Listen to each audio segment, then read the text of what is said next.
Thursday, October 31st.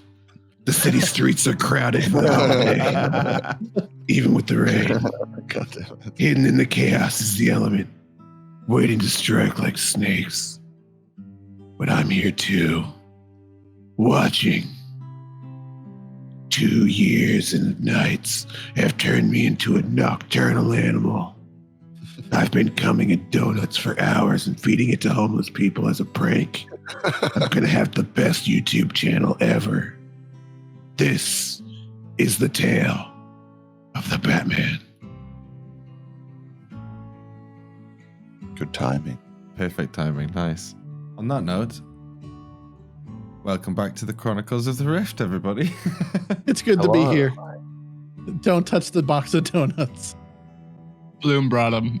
For anybody who is watching this video, and if you haven't watched the catch-up video, go and watch that first, because I'll be putting that up. If you're watching on streams, you can watch TokkSick's or Bloom's streams, because they've got it in their things. We just had some technical difficulties, so the last couple episodes may get uploaded if I get time, but it's going to take a lot of editing time due to having to mash all the stuff together, so I'm not... Just do a big recap video. Yeah, that's how I'm going to do a nice little recap video, which I'll put out before I put this one up, so that should be fine. You can watch that if you haven't watched that.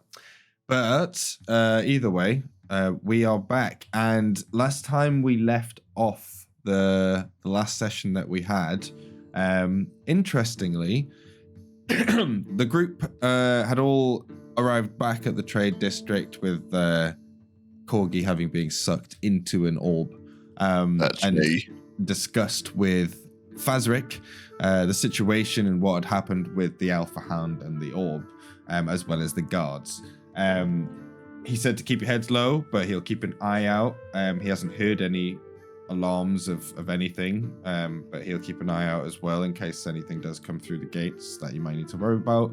But otherwise, with a slight over-exaggeration of the amount of wolves killed, he believes there is an Alpha Hound somewhere within the vicinity. Not only is it good money, but it also is a bit of a danger to normal operations of everyday people, as well as some stuff that he's got going on along the trade routes. It's not a good thing having an Alpha Hound lair so close to the trade district. So he said other people will be after that trophy, so to speak, and it would be a good idea to head down, because now you guys know where it is first, and to get there and kill it and bring it back. Particularly, its pheromone gland apparently is very valuable. He didn't know much about that, but he did explain that Huno, who you do know, Huno, who you do know, Zen, would maybe know something about that, or maybe your parents would,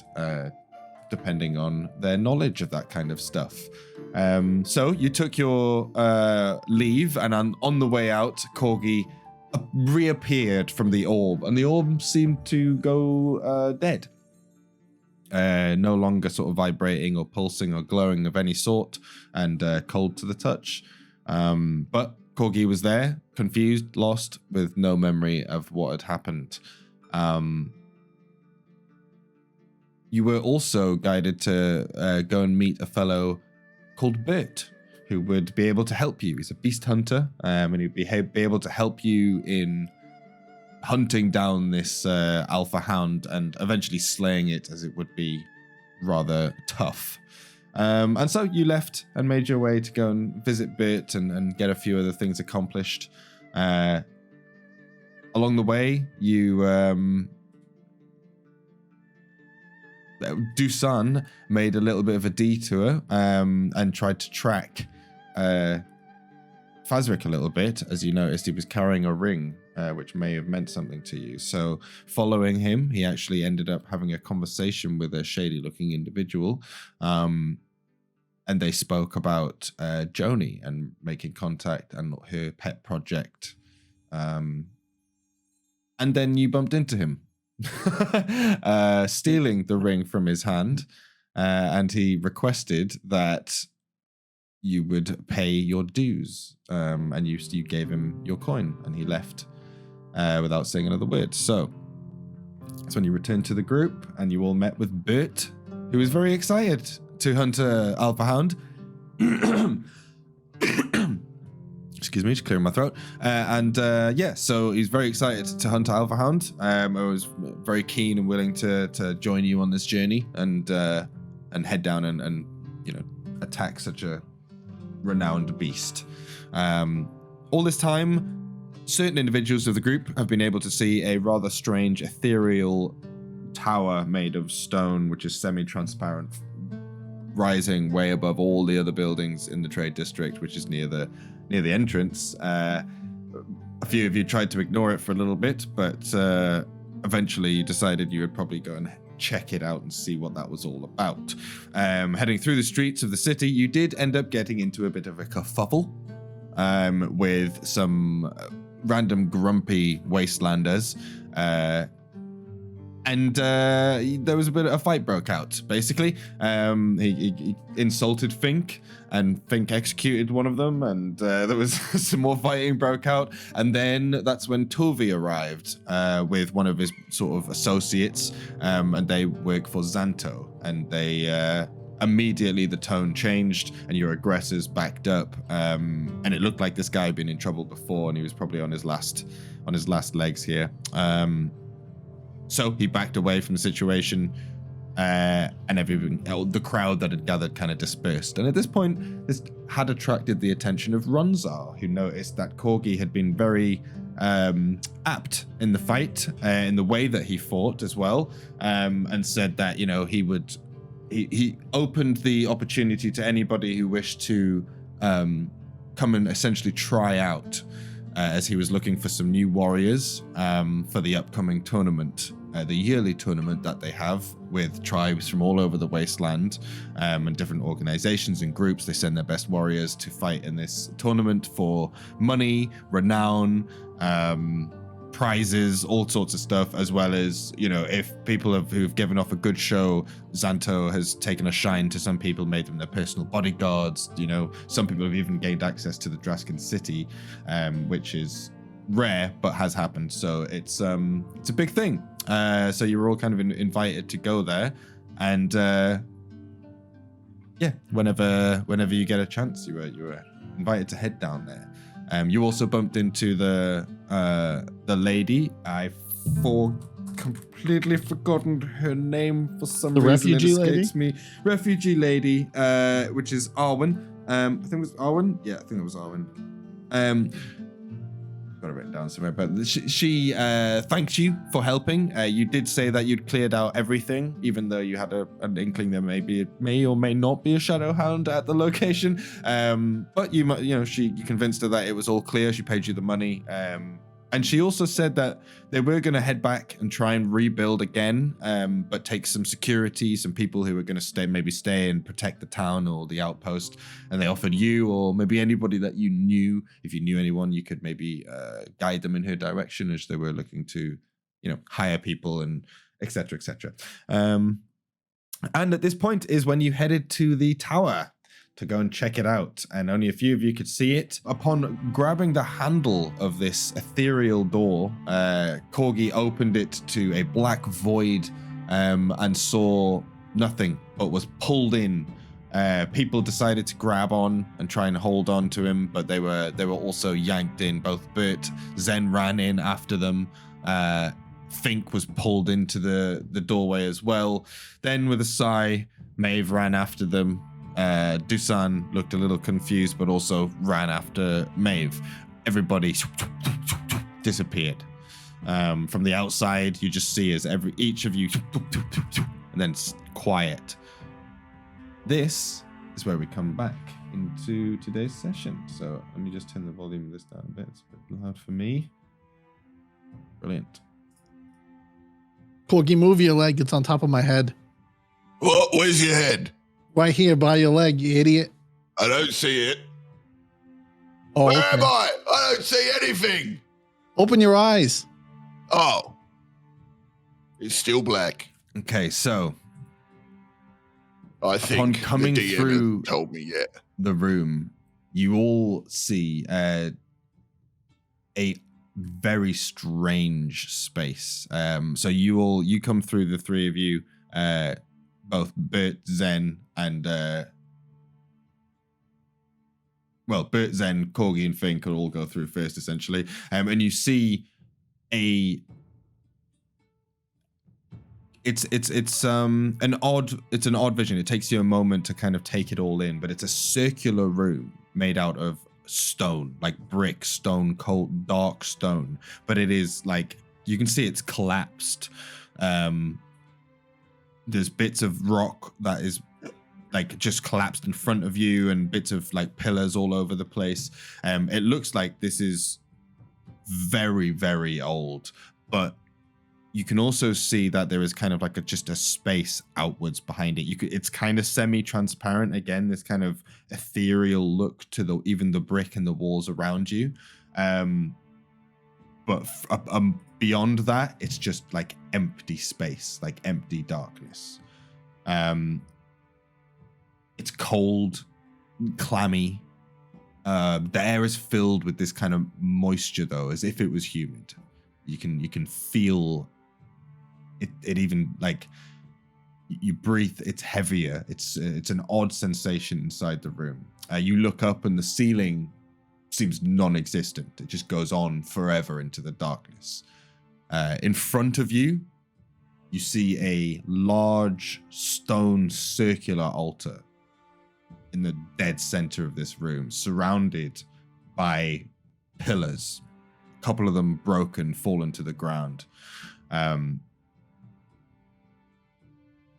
Looking around the room behind you, as you all each of you comes through, you see the door is there behind you, standing, sort of being held miraculously in place on its hinges.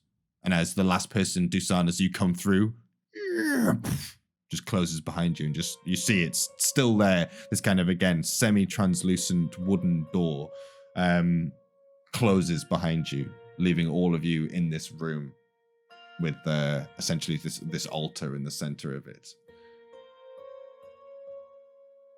I think we're in Florida. What's in Florida? The land of the mouse. Everybody okay? Yeah. I don't think any of us are okay. I don't know. I'm doing pretty good. I hit Look, my we're head, in a creepy room. but I think I'm okay. I live in a sewer. Like, this is fine. Yeah, that's a good point. So we gotta start thinking about how to get out of this room. What the fuck do we do? What? I'm looking at the altar. What do we do? You're taking a look at the altar? Yeah. Okay, give me a perception check.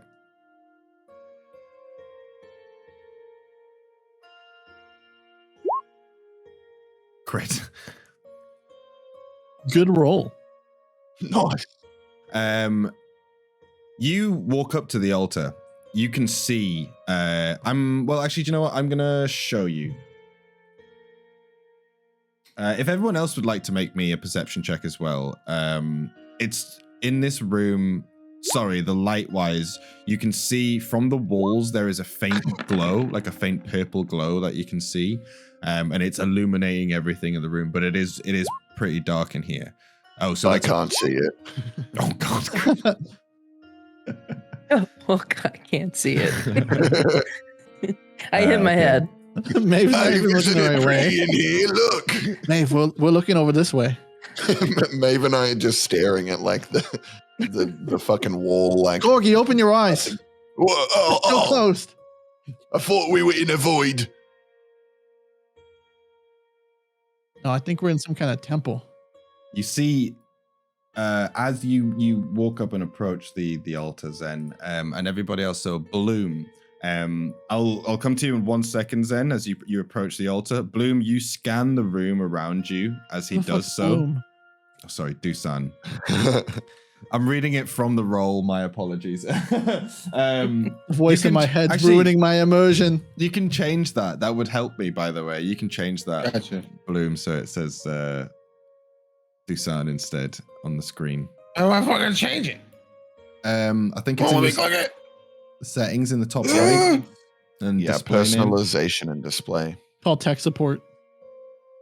Just put in a ticket. It'll be fine. They'll get to Yeah, it. they in like said 7 it. They business said days. it'd be one full work week. Oh, 3 to 5 working days. Damn it. Right. Okay. But however, as he's like walking towards the altar in the center of this room, this platform, you kind of scan the room automatically, just out of like pure instinct. Everyone else, you're just kind of blown away by the area around you. It's pretty shocking to the system, even coming through that doorway. You've got this weird sensation of like almost like a cold rush ran through your entire body, head to toe. Like you were dipped in ice water, but you're not wet, you know? And it takes you a second to shake it off. But Bloom, you do notice around this room, amongst the rubble and amongst the stones and stuff, there are bones. You look around, and on a crit, you count 3 piles of bones specifically that look like they could be like bodies of their own, but these are old, and there's a lot of like most of it's turned to ash, but you can clearly see bones in different areas in this room. You also see with a crit, both of you'll Zen, you get more from the altar specifically. So DUSAN, in the room, you see these bones have there's like things littered around with them, objects. Specifically to your right, you see up against one of the pillars, there is something underneath the pile of bones, which is glowing quite brightly, like a bright purple. Zen, as you approach the altar in the middle of the room, you also see there is a less bright glowing light, and you see it's flickering on the opposite side of the altar. Looking at the altar itself, you see it's crumbled. This is not pristine. This is definitely ancient. There is bits broken off. It's like, but what you can see on the top is a whole bunch of symbols. Most of them have been cracked or worn away, but there's some of them are still left like full. You can see like a full symbol, and looking at it, it looks like some sort of, like, only way to describe it would be like panels, like buttons. But it's all this dark black sort of marble stone, again, all cracked and broken to pieces all over the floor and stuff like this. But yeah, you also see a faint flickering purple light coming from the opposite side of the altar. Do you want to go around and investigate that? Yeah, I want to go check that out. Okay. And with a perception check, so you'd have to do a further investigation check, but with that critical perception check, you see it immediately. It is some sort of, you see a crystal. There is currently a crystal in the, oh, and there's one more thing to note after this, but the crystal inside a slot in the side of this altar.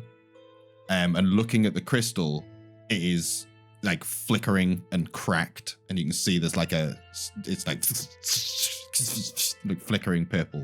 Looking at the altar as you kind of walk around it and take it in, you do see in the center of this altar, like the center of all these buttons, there is a divot, like an impress in the center. You would say possibly in a semicircle spherical shape.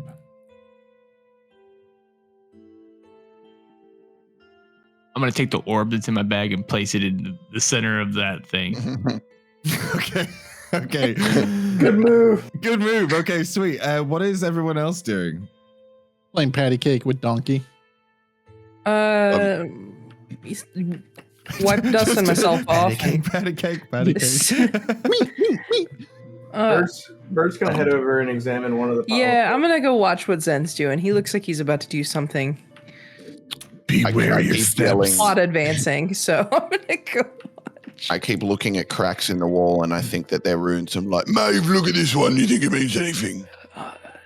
It kind of looks like a dog that's in pain. What could it mean? So you you walk up to the wall, right? One of these pillars on the wall. And it's when you look at this, you can see like there is the ethereal wall, and then like jutting out from it, there are these pillars going up.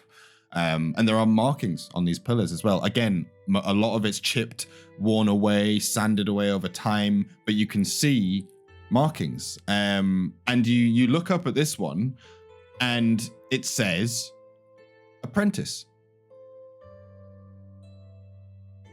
Wait, Korgi can read? Yes. What's it say? Read. It says, apprentice. So, Apprentice? yep.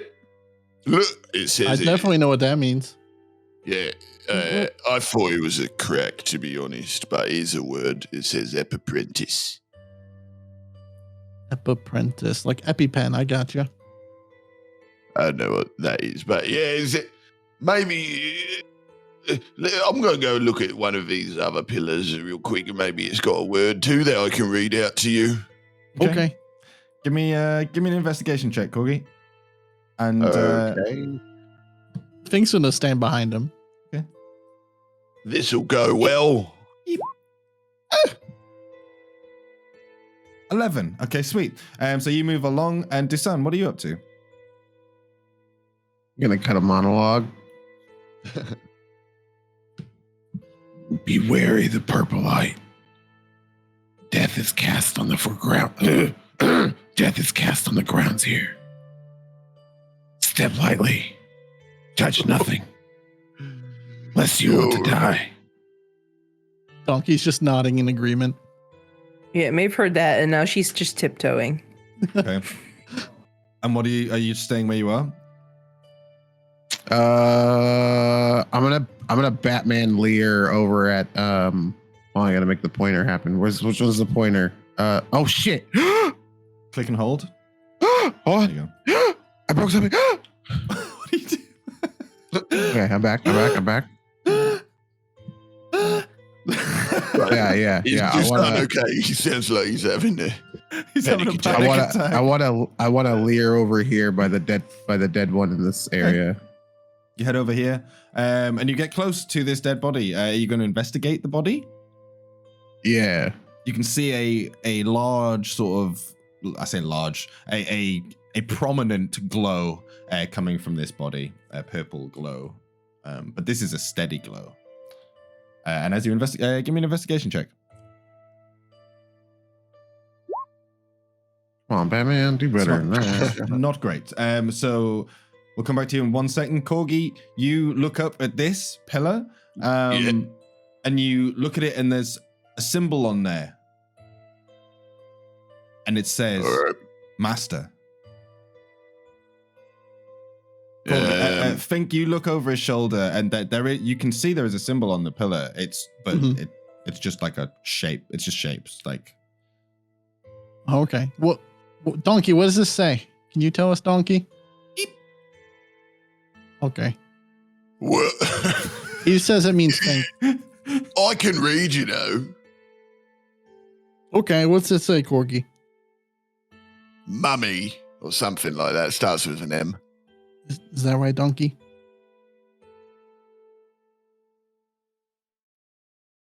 Wait, I misread it. Hold on.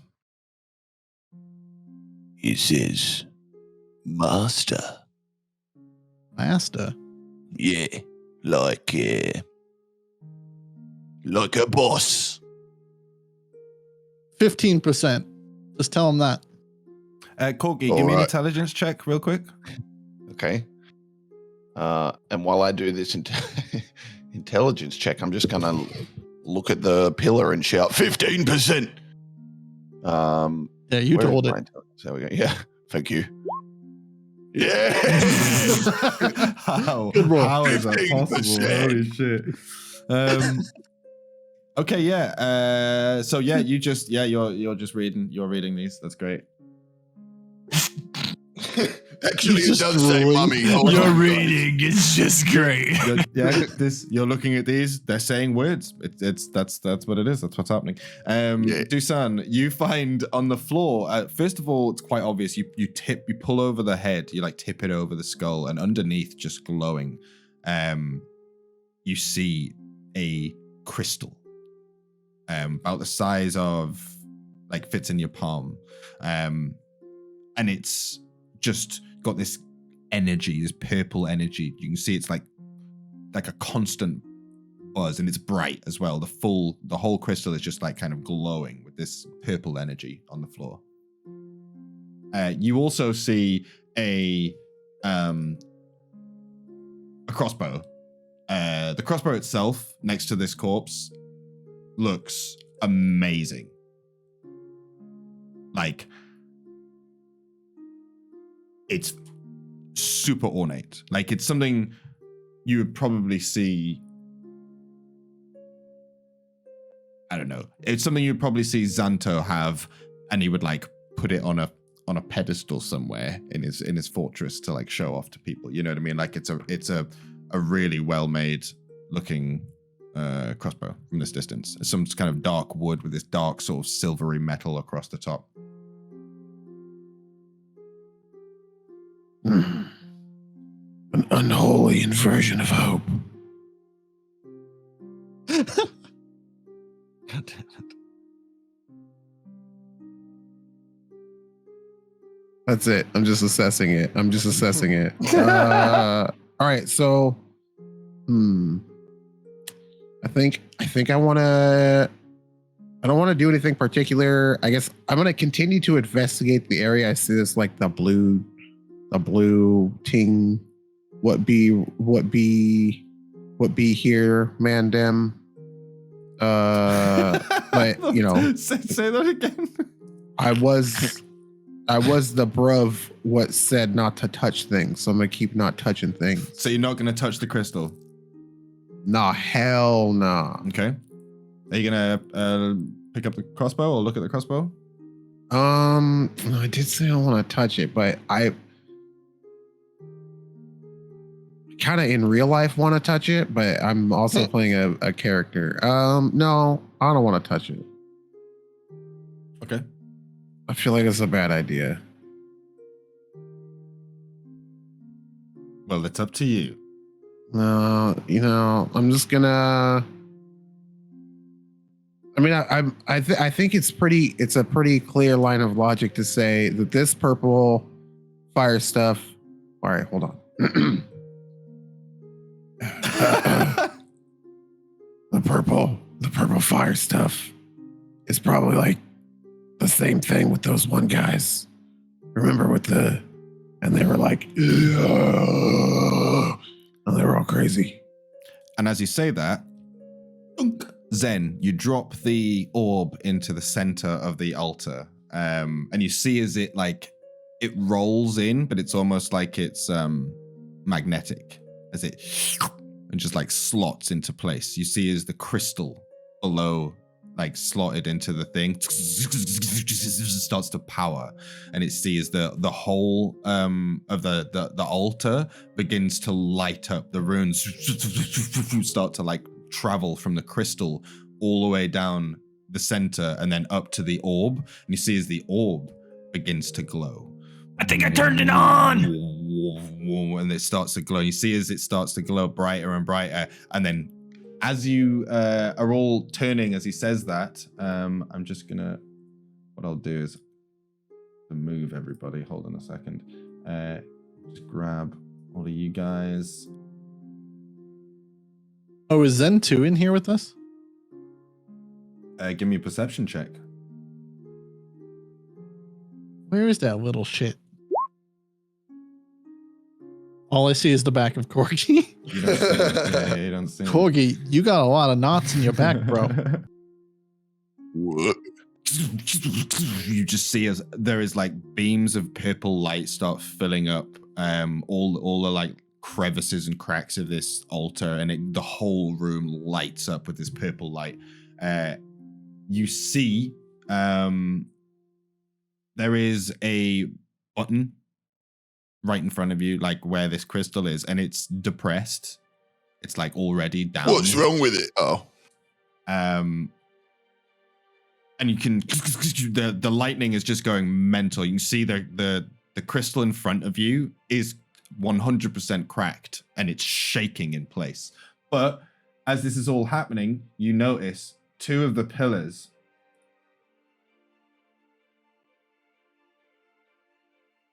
What the fuck? You see this light basically appear in between both of them. It and then blasts into the center until it creates this wall of electric purple light between these two rock pillars in this archway. You can all see as this kind of glowing doorway appears and it starts flickering. You all turn and see as a hand begins reaching out. How big's the hand? Oh, it's the master hand. Is this like is it like Master is this an Hand? Elden Ring hand No. thing? It is sort of wiry, black. You see these sort of rounded, bulbous, sort of black, stubby fingers, and the dark, almost rubbery skin of a humanoid-esque arm starts reaching out of this door. You see as the doorway, it's like crackling, and it pulls itself through. Coming through behind the arm, you see a odd creature with this like wooden mask covering its face. You can see these spines of like feathers, what look like feathers, but they're all black, pure black. And these odd like purple rings of like tattoos, what look like tattoos, going all across its shoulders and bodies. And it is like wiry, but very muscular. As it crawls out like the ring, just pulls itself through this door. Just gonna pop that in place. So I was gonna see, would we have time to try to pull the orb out before the thing's all the way through? So as you see it pull itself through, and you go towards the orb. Yeah. Okay, so you run with cloth around my hook and hand. You run towards the orb, and I'm gonna need Zen. I'm just gonna check the distance, but I think you're actually all right. Yeah, you're fine. Zen, I need you to make a dexterity saving throw.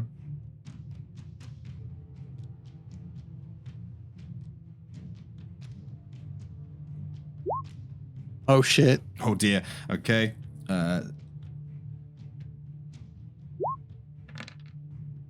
Okay, so you take 4 piercing damage as the crystal in the altar shatters and just shoots out right into your face. You try and turn, but they all just like scratch into your face, and you get a couple of chips of like this, like shattered crystal just in your face. No, banjo guy. Everything powers down. The door closes. The energy dies down from the altar and the surrounding room. Actually, you know what? The power, everything goes down. Everything goes dark. Again, just the low glow. I think we need another crystal. Do you mean another crystal? You got one? Well, you all hear this clicking. Yeah. Where's the orb? As this thing turns and begins to crawl. Wait, is that hand still coming through? Is that I mean, it made it all the way through. Yeah, it made it through. I wasn't able to get the orb, correct? Well, the thing shattered here. Okay. And the orb's there. Yeah, as you got to the thing. So the orb is now like lifeless again. The altar has got no light on it. It's all and the Are we crystal going to shattered. address the creepy thing in the room? Yeah, I think Bert's just gonna rush it. So yeah, it begins to turn, and you hear as it kind of turns and just crawls on all fours up the side of this pillar, and it turns its head towards you, and you all just hear this screech as it's just this odd noise that you haven't heard before, coming from vocal cords that you don't understand, just pierces the room and it vibrates through. I'm going to roll initiative for some people. Oh. I'm ready to spin and shoot guns. Let's go. Or crossbows. Okie dokie. Fink, you're up first. What do you do? Fink wants to sneak into the shadows and be kind of stealthy. Okay, so yeah. But if he can get kind of closer to that and have like somewhat of like a peeking line of sight, that's what he wants to do. But he wants to. So the only cover that you could see between you and where he is would be like the altar, basically. If you wanted to like try and crouch behind the altar, you could. Yeah, I'm gonna try crouching behind the altar. Okay. And give me a pop a check. shot at him poorly.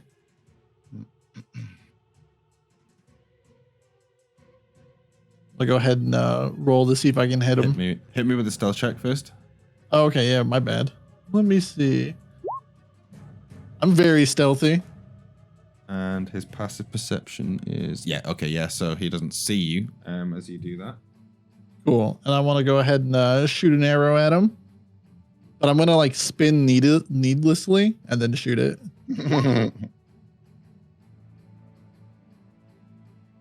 13. Oh no, you roll with advantage because you're hidden. So yeah.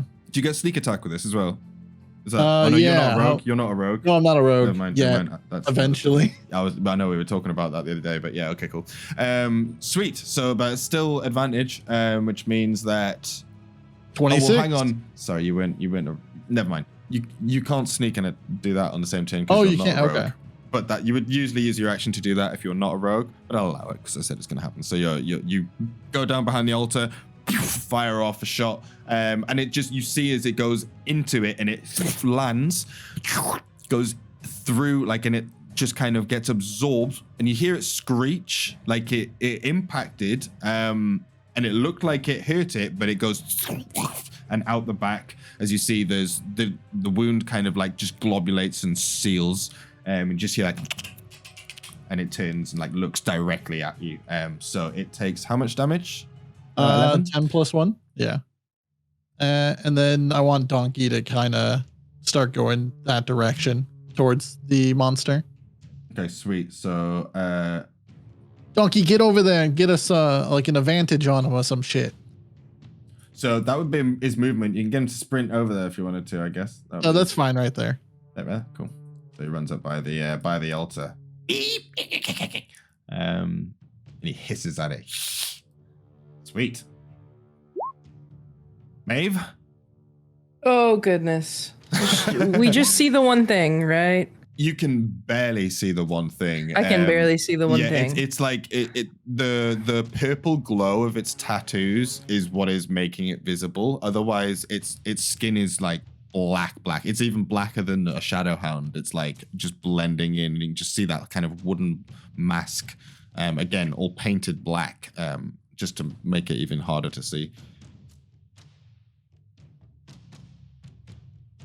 I'm gonna go hide behind a pillar. Hey, get back here and fight, you coward. God damn it. I mean, that's the character. I think that's perfect. That's great. Yeah. So okay. So that's 15.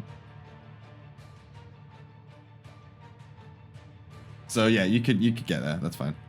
Well, actually, no, that's not a. So actually, sorry, that isn't a pillar you can hide behind. So you run up to the wall. Okay. And the pillar is like up against the wall here. So when you walk up to the pillar, you go, oh, there's like, this is an ethereal wall, the whole thing. Like, and you can like, you tap it and it's like, boom. And you see this ripple of like a water drop through the wall.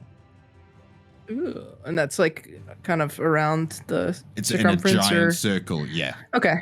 Gotcha. But you can get up like alongside the pillar and try Yeah, I'm gonna kind of wedge myself between the little funky wall and the pillar and do your have very my best to hide. Yeah. Yeah, have my knife out at the ready just in case. But I'm gonna watch. Okay, I mean See you what can roll this me a thing's stealth gonna check do. in that case. Yeah. I'll do a stealth see. check. Yeah, I'll rogue. Okay, sweet. So Shit. you lie up against it as tight as you can, trying to like avoid line of sight from whatever this thing is, and keep an eye out to see what's happening next. Sweet. Bert, you're up. You see as FINK fires away at whatever's just crawled through this portal, and Maeve runs away behind you. You see that shit, Bert? That's what it means to be 15%. Go do that shit. Is it still up on the pillar? Yes. Okay. Bert ain't scared. Bert's running up and attacking. Okay, sweet. Great sword. It's a great sword. It's a really good roll. I don't think it has reach. Wait a second. So your problem is you're not going to, well, it is a good roll. Unfortunately, it's not going to work because you need to get to it. So it is currently 60 foot away from you. Plus like 5 foot up. So your choices here, I forget that you're new to the game, sorry. Your choices here are you can like move your full movement, which I'm guessing is 30, right? Yeah. And then basically you're there, and then that's your movement. Now, if you wanted to, you can use your action to then dash and move your movement again. But that would be your action, so you wouldn't be able to attack. Does he have javelins? Do you have javelins? No. I don't. Oh, you don't have any throwing weapons? Okay. Got a blowgun. Well, that's a ranged weapon. So you could run up to it so that you're ready to fight next turn, or you can. Yeah, I would say Bert takes a defensive position. Well, if you wanted to, you can hold your action. That's another thing to note. So you can hold your action to do something. So you could hold your action to attack if he gets close, or something like that. Good. Yeah. Okay. Cool. So you get your sword out and stand in front of Donkey in a defensive position. Yeah, I got you, Donkey. Zen, you see this thing crawling out, and you pull out the shard from your face. I'm gonna go ahead and cast heroism on Bert. Oh, Sweet. shit. Let's see, you know what it is, Bert. So that's there. And then I'm gonna move So you myself begin playing a back here. song. Yeah. Okay. Oh, that water, keep on rolling. Is that Bert's heroism song? Mississippi moon gonna keep on shining on me. I love that song, dude. That's a good Allman one. Brothers. Okay, great. So you're immune to being frightened, and you get how many? What's your spellcasting modifier?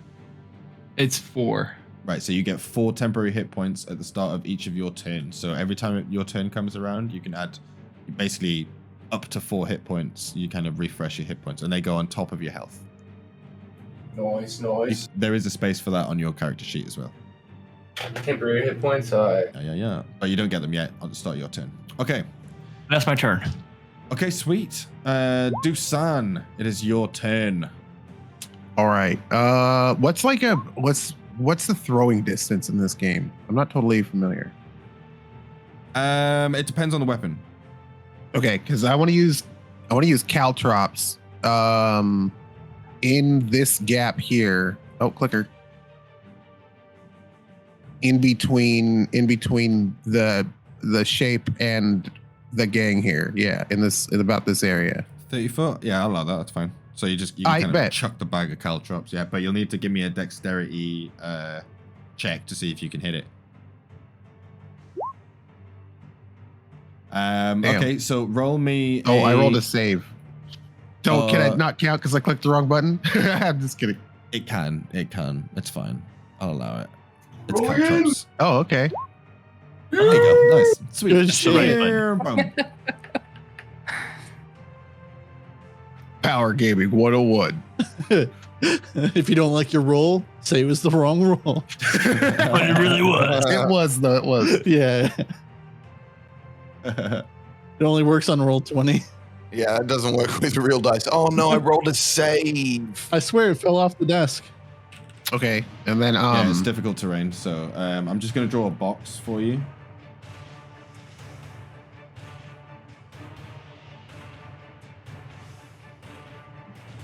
There we go. Booyah. So that space, that area there is filled with like a scattering of caltrops. and then You also take. Yeah, I think you take some one piercing damage.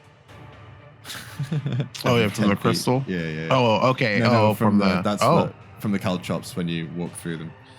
Ooh, handy. And then I still have movement, right? Yes. Within my action. Okay, Yeah. so I'm gonna use that to come over by BERT to kind of assist in the aggro so that we can try to force through the caltrops. Okay, cool. Yeah, we On both clicker. look at me. I got it. Sweet. Is that the end of your turn? Yeah. Okay. So then you just hear as it clicks and turns its head sideways. Okay, so it very quickly skitters down the wall. And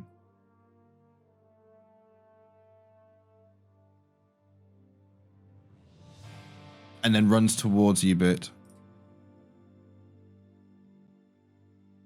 Now's your time to shine, Bert. Yeah, like how close are we talking? Oh yeah, we're attacking. Hold on. I wanna do So the- it's gonna do a dexterity saving throw. You want me to? It needs to. No, it does. To see if it takes 1 damage. It does not take 1 damage when running through the caltrops. But you see this thing moves fast. So even though it is slowed down, it seems to just. It's like skittering along the ground towards you. It's lanky and long, kind of like you think, but it keeps low to the ground. Brother? And you just see as it just comes up towards you with like lightning speed, and both of its hands come in to slam into your side bit. So it is going to attack you with its slam fists. So it's a +6 to hit. Shit, Bert's getting blooded in. Okay, so that is a 12. I'm guessing it doesn't hit. And an 8. And that doesn't hit. So it comes in real fast, but you just drop. You're already in a defensive stance, and you drop down. Well, actually, you can roll your attack as well. But you can attack. Yeah, but you can attack first. Oh, okay. Because you were holding your action for that. Okay. So the greatsword, yeah. Yeah.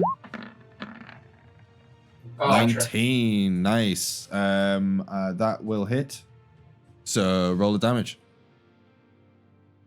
How do I do that one? Just click on the word greatsword. No, the word greatsword in the chat. So on the first one? Yeah. It doesn't matter. Okay, 15 slashing damage. Shit. Okay, so as it approaches you, you slash into it, and you see it's coming towards you to swing and like clobber you with its hands, and you see its arms like swing round with like fast momentum.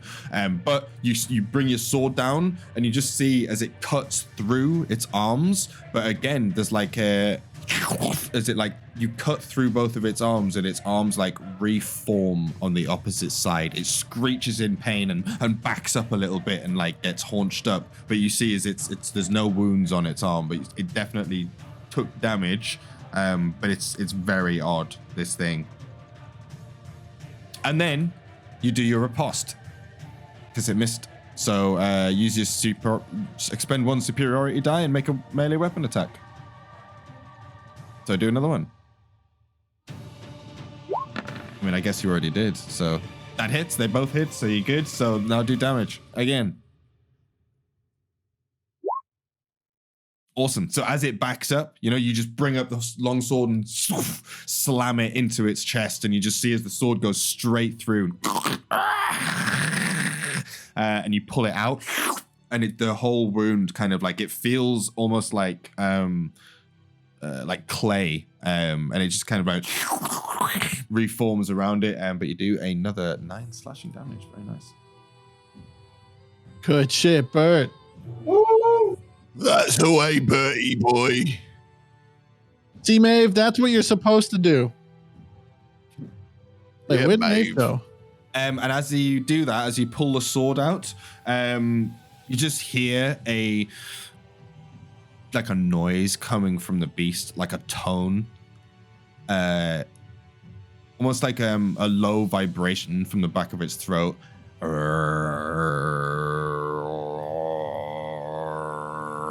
And then suddenly, fuck, it's the Celts. yeah, everybody. So everybody within 10 foot. So that's going to be. Let's measure that out. I'm good. That's basically Bert and DUSAN. I need Bert and DUSAN to give me a wisdom saving throw. Oh god. Oh no. 12? No, that's not good enough. Okay, so both of you, everyone else sees as the three of them disappear. Shit. You probably They're won't fighting see on it the immediately, shadow plane. but the both of you will notice as you reappear 60 feet up in the air. Oh shit. Oh, catch him, donkey, catch him.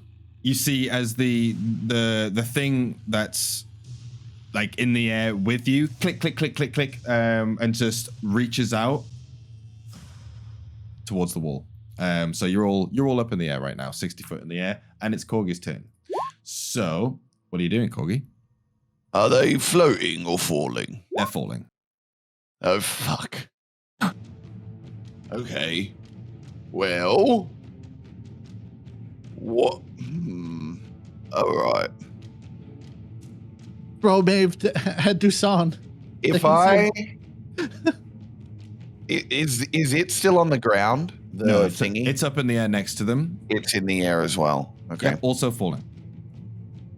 Okay. I'm going to... Fuck. Who are you fucking?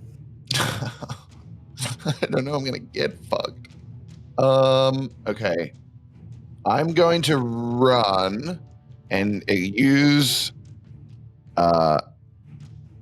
my moxie point to double my movement. Okay. Sweet. And So I'm you gonna- move into the middle underneath them. Yeah, I stand right here.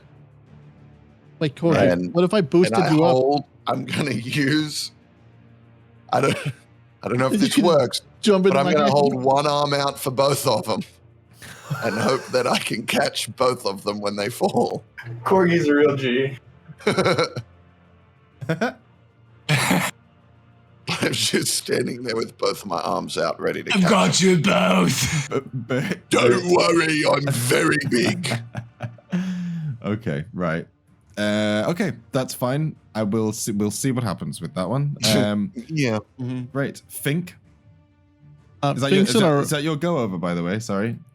I think so, because I can't reach that fucking little creepazoid. I was going to tear him in half with my hands. He's up there with them. Yeah. So yeah, I'm just going to yell, Maeve, where the fuck are you? FINK, you just I hate hear squishy hearts. KORGI shouting out as the people they reappear above you 60 foot up this tower into the dark space above you. How hurt is that creature looking? It's very, very difficult to tell because it looks like it's made of the way that it's taking damage, it's like living clay. You know what I mean? It's reforming and reshaping as you're hitting it. Okay. So it's very difficult to tell. But the mask doesn't reform, right? The wooden mask? It hasn't been hit yet, so. Okay. I'm going to aim at the wooden mask. Okay. And if Cool. I hit, I'm going to do a backflip as I shoot it. Okay, give me a hit. 19 hits. So I do a backflip and I just launch the arrow straight at the mask. Okay, sweet. Unnecessary but cool. You see as it fires off and smashes into the mask, it chips the mask, and you see as in place, it like builds itself out and reforms, slightly different than the way its body moves, but it seems to reform in its face. But it does go and like shit, like moves back and flinches. But it's kind of, give me a perception check. Okay. Because he's really paying attention because he thinks he figured it out. Fuck, No, he's not. He's No, looking he's at not. Corgi's arms because he's gonna run up and try to jump into him while holding his arms out for the guys above. Hey, Bert, DUSAN, did it look like I did something hitting the mask? No. They're a little bit closer. They might have seen something. Is that your go? Yeah, but I am going to try to run sky. towards where they're going to be falling. Oh, okay, sweet. Yeah, you can make that. Sweet. You want to go underneath them next to Corgi? Corgi's got Yeah, his arms next out. to Corgi and hold arms out. Okay. Both of you either side. I'll allow Hopefully that. you don't land on my hook hand. Okay, Maeve, what are you doing? So- Zen's currently playing an upbeat rhythm in between to try and get everybody psyched up. And they're still falling, or yes, they're about to fall on their Okay. turn. Yeah. So this is all happening in the same time, basically. let's see. Dash doubles my move distance. Yes. All right. And as I'm a gonna- rogue, you can dash as a bonus action. So Okay, so I can't dash and then attack. Oh, you can. yes, I can. Okay. you can dash or hide. I'm gonna run up a little closer. I'm gonna hang out next to Donkey, because I've only seen that one guy. Yeah. Okay. Yeah, I'll move up a little bit closer to the action. I've seen enough. Okay. So where do you want to get to? Sorry. Let me switch back to the right here. Perfect. Okay, Nice so of you stand to up, join us, stand up Maeve. alongside Yeah. Donkey. Yeah. Yeah, and I'm just Leaf post. Maeve. I've got my knife out. I'm ready. You just If see this them thing all makes any quick moves. flailing in the air as they begin to fall down towards you. Okay. Right. Bert. What I'll do is I'm actually gonna see what Zen does first, and then we'll do Bert and DUSAN at the same time. I was gonna For say this- it's for kind of this round. fucked because Yeah, we're because I want to do split. this. Yeah. No, it's fine. So I love Zen, that. You're so good. what are you gonna do? I'm actually You're currently playing a Yeah, I'm heroic playing tune. this. I'm playing this song right now. I'm gonna keep playing this song, and I'm gonna hold Oh, my did you remember action. that, by the way? The 4 temporary hit points bit. Did you add that on at the start of your turn? Oh, it's not your start of your turn. It will be in a second. Sorry. Yeah, you'll get those. But I'm gonna wait. I'm gonna hold my action until Okay. they hit the ground because I wanna do something when they hit the ground. Let the bodies hit them. Is that what Zen's playing? Yeah, he's playing bodies for sure. But yeah, I'm gonna hold my action though. Yeah, I'm gonna do that till they hit. It's raining Okay, men. sweet. What are you holding? You have to declare what you're holding. If it's a spell and you don't It's gonna cast be it, aid. you will lose it. Okay, cool. Yeah, aid when they hit the ground, which is all. Pop it in the chat for all to see. And the people are gonna be more than likely Bert, DUSAN, and myself to get their health back. Okay, cool. And it's not concentration, so sweet. So they get 5 hit points. oh sweet. So their max hit point maximum and current hit points increased by and their maximum. That's great. Okay, sweet. That's interesting. And what's the duration? 8 hours. That's really good. Holy shit. Yeah, boy. That's Just Trying to nice- beef you boys. Just to beef you up. Hey guys, I learned a new song. You're basically playing a tune and you've got a little riff, like an extra riff, like you're holding just about, you're kind of keeping the rhythm and you're just ready to kind of like break into that little solo riff just to bust out some aid. Yeah, exactly. Okay, sweet. In that case, I was we're gonna thinking, come to Bert it's and DUSAN. raining man. Hallelujah, it's raining. Hallelujah, it's raining man. We all just start singing Hallelujah, it's raining men. Bert, Or you these can add music videos 4 everywhere. temporary hit points to your character sheet. Have you done that? Yes, sir. You will probably lose them in a second. So I'm going to need No, he won't. I'm going to catch him. KORGI and FINK to make me athletics checks Let's go, boys. to see how good you are at catching. Toughen up. I'm very good at Oh no. Why is not- Fink not better bad. than me? What Not is bad, this Fink. bullshit? I'm just Um, good. I want to have a go at a thing. I want to Okay. have a go at a thing. on your turn, of course, you will have a go at a thing. So, so they both put their arms out like a net below you too, ready to try and catch you to cushion this fall a bit. Gonna fireman catch you. Can I attack him while we're falling? Bert and DUSAN. Yes, so it's your. I mean, Bert, you are 5 foot away from him, and you see, you're really close. So, give me a perception check just to see if you do spot this, but it's an easy check.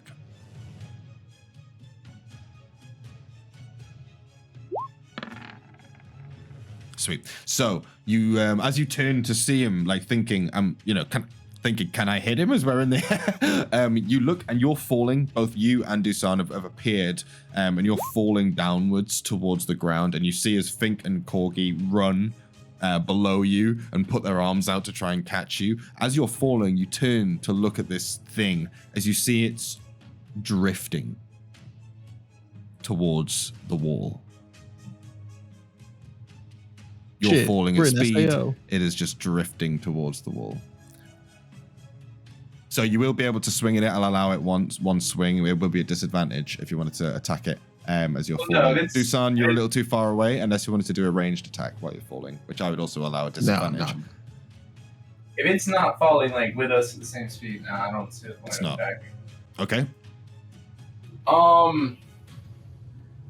Is there any way I could try and like, I don't know, land this better? Yeah, you can give me an acrobatics check.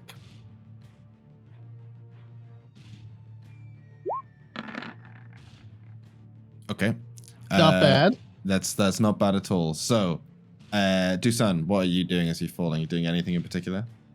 Yeah. Is there somewhere that looks like I can grappling hook it? Oh, give me a perception check. Grapple the monster, I bro. want this. I want this. Yeah. Okay. Sweet. So yeah, you as you scan, you can see these pillars go like up. They just go up. The walls of this tower just go up. So you just look out and just reach out with your grappling and fire towards one of the pillars. So just give me a dexterity check. And you can roll with proficiency. So you can just add your proficiency modifier to whatever it is. 10. That is Fuck. just enough. Well, is your proficiency 2? Wait, where's my proficiency? Yeah, 2. Perfect. Yeah, you needed a 10. So basically, yeah, you shoot, and you lock on to the wall. Now, yeah, so you lock your grappling hook into the wall. How long is your grappling hook? I'm reading. Click. Don't know if it says. It doesn't have the thing. I think it was 30 or 60. We said before. I think it's 60. I can check, but I've got it over here right next to me. But I'll check it in a minute. I'm pretty sure it's 60. So yeah, you're fine. So basically, yeah, you shoot it out to the wall, and then what are you planning on doing? You're now falling with a grappling hook. So like you're now swing, Yeah, I'm gonna swing like a pendulum. I'm gonna just try to pull it taut and land like my feet on the wall, right? Like fucking Batman. Play on, brother. Okay, I will 100% need an acrobatics check. And break both sweet. ankles. So, let's have a look here. He gets an advantage because he is Batman. You don't get off completely easy. So that's gonna, I would say that would take off some distance. Actually, technically, closest pillar to you. 30 foot. Okay, so that takes off half the distance, and then with a good save, right? Sweet. So,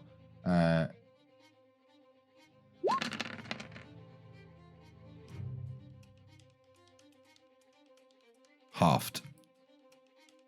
DUSAN.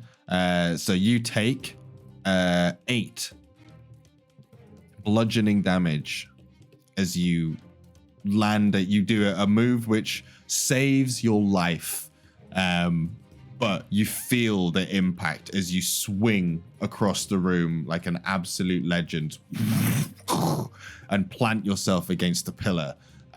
You feel both of your shins buckle under the weight as you crack against the wall. And again, this pulse of radiant energy just kind of ripples across this translucent stone wall around you.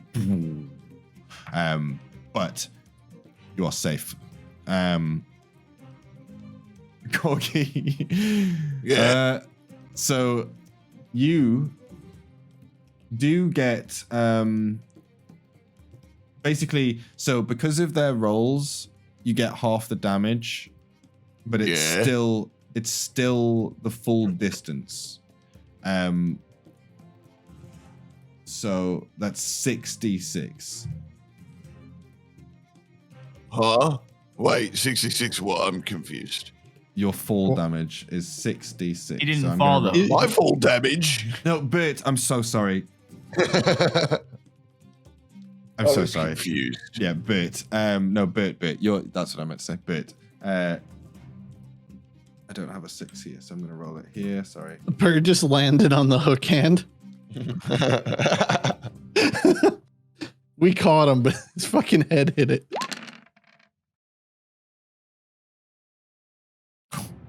Okay, so that is what? 10, 11, 12, 13. But you take 13 bludgeoning damage as you land on KORGI and FINK in a big pile. You do sort of cushion the blow a little bit as he lands into the both of you. But you see as DUSAN glides his way across the room and just cracks into the wall, one of the pillars. Hey, but don't forget you had your temporary hit points of 4. You so did. it was only 9. Perfect. Yeah. And then I held my action to play aid. So I hit as soon as I saw them take damage, my song I changed my song up and I'm like, bring, bring, bring, bring. Wait up, guys, I got you. And then I play my song and I give them their both 5 hit points back. And you get to pick and 3. plus 5. So yeah, who me, would you else? DUSAN, You as and well? BERT. Okay, there you go. Yeah. So you can add basically 5 to your maximum hit points as well as your current hit points. And that's for 8 hours as well. So that'll be basically until you go to sleep, you know. Cool. So Okay, hold on, cool. what? What? So I'm taking away how many? So you take away 13. 4. He does 4. Just 4. Okay. But make your maximum hit points plus 5. Yeah, so you should be on 36. Yo, I thought for a little bit, I was like, fuck, I think the math on the aid is going to have evened out what I would have taken without doing the cool grappling hook. But I actually got more because I did the cool grappling hook. So it was a net positive in both roleplay and a game mechanic. I was going to say, it was cool as hell. So that's totally fine. I feel like DUSAN was probably monologuing as he slammed into the fucking wall. I have been doing lyrics from the Black Dahlia Murder songs this entire time, and I am not going to stop. Don't. It's funny. So you will see as the creature floats across the room, 1, 2, 3, 4, 15, to the pillar.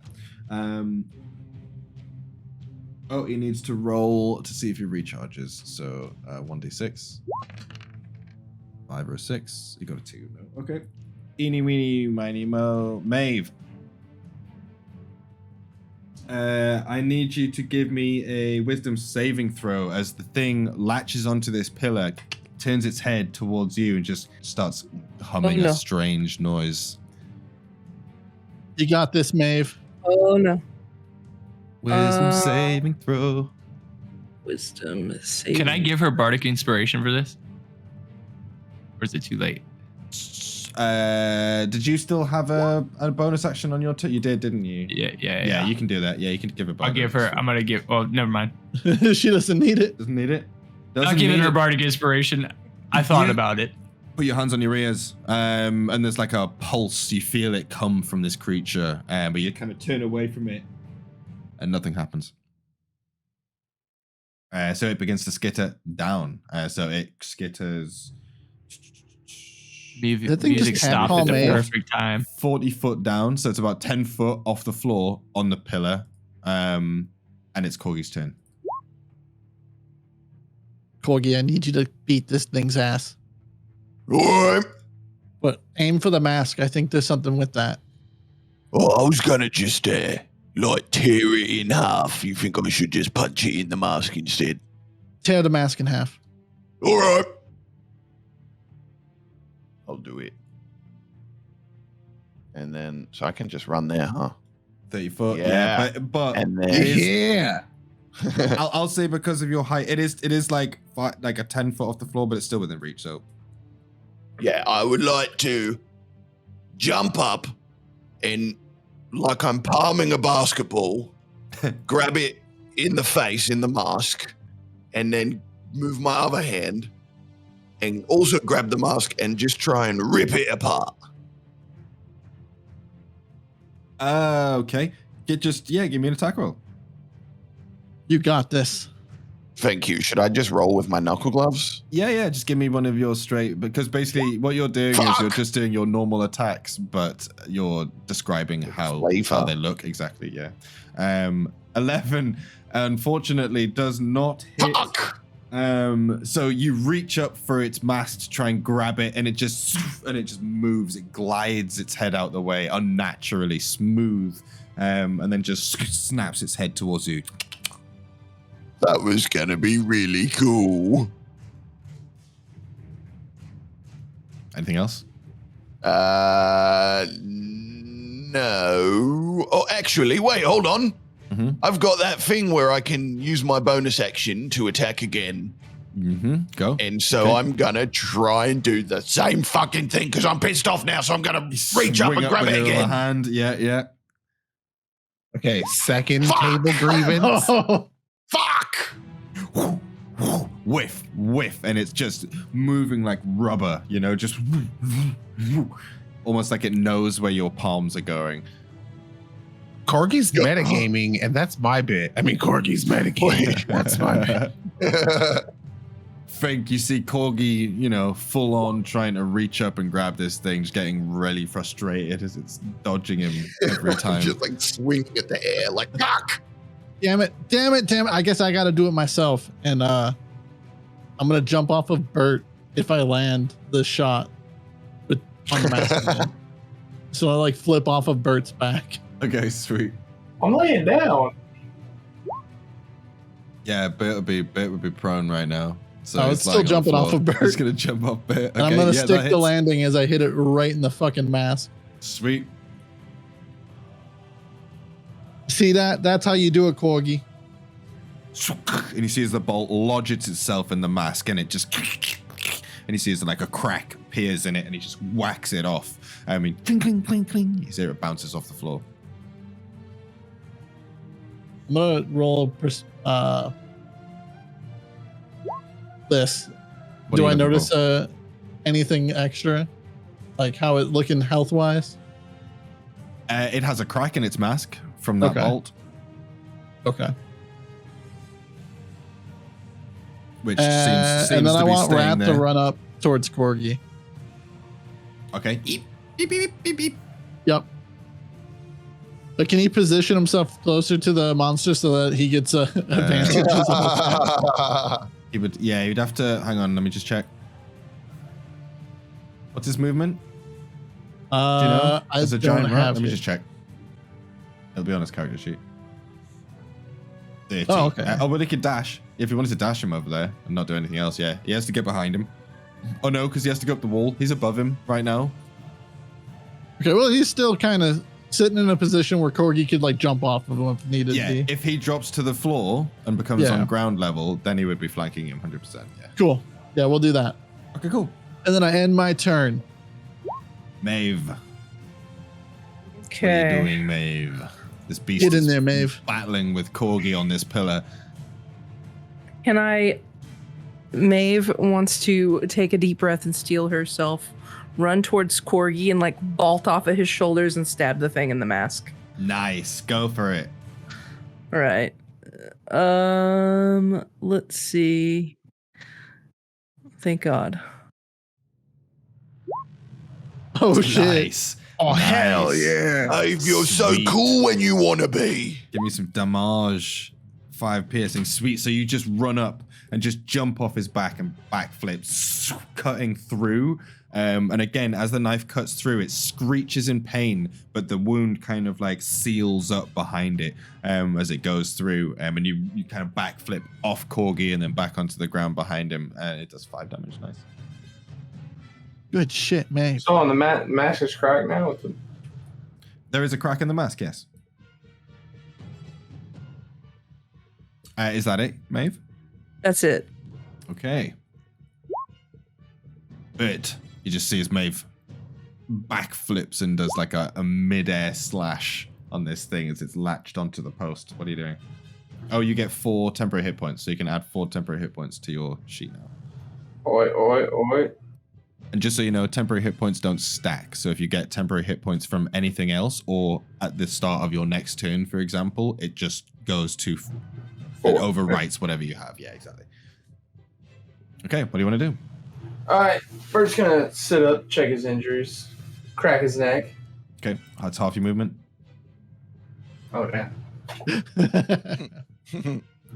And so Wait, what are you doing? Get in there. So I only have half movement left.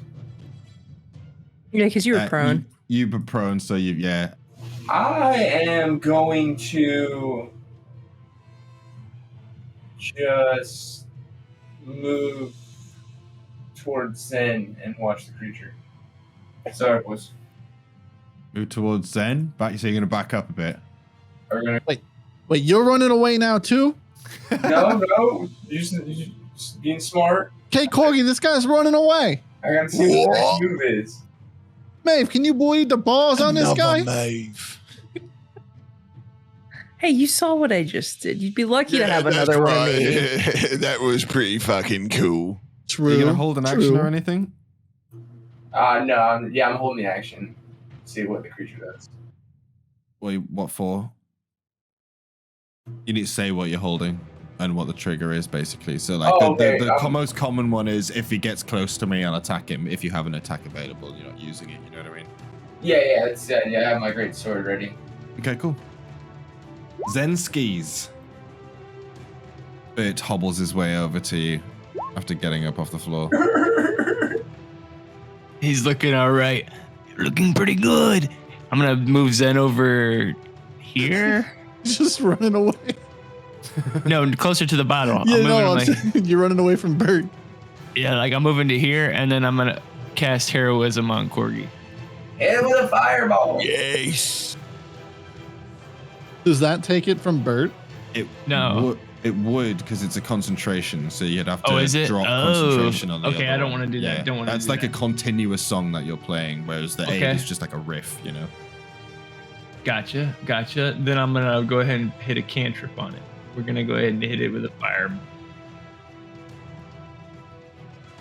Firebolt. Oh, a shit. crit. It's a crit. What? Okay, sweet. Roll that damage, baby. 6, sweet.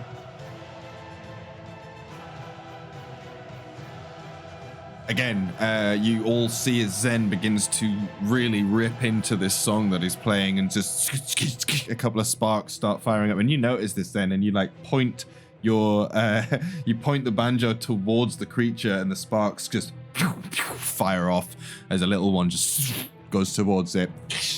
It knocks him in the shoulder and knocks him back. The ricochet. But he's like glued onto the side of this thing, like he's got sticky fingers. Is that your turn?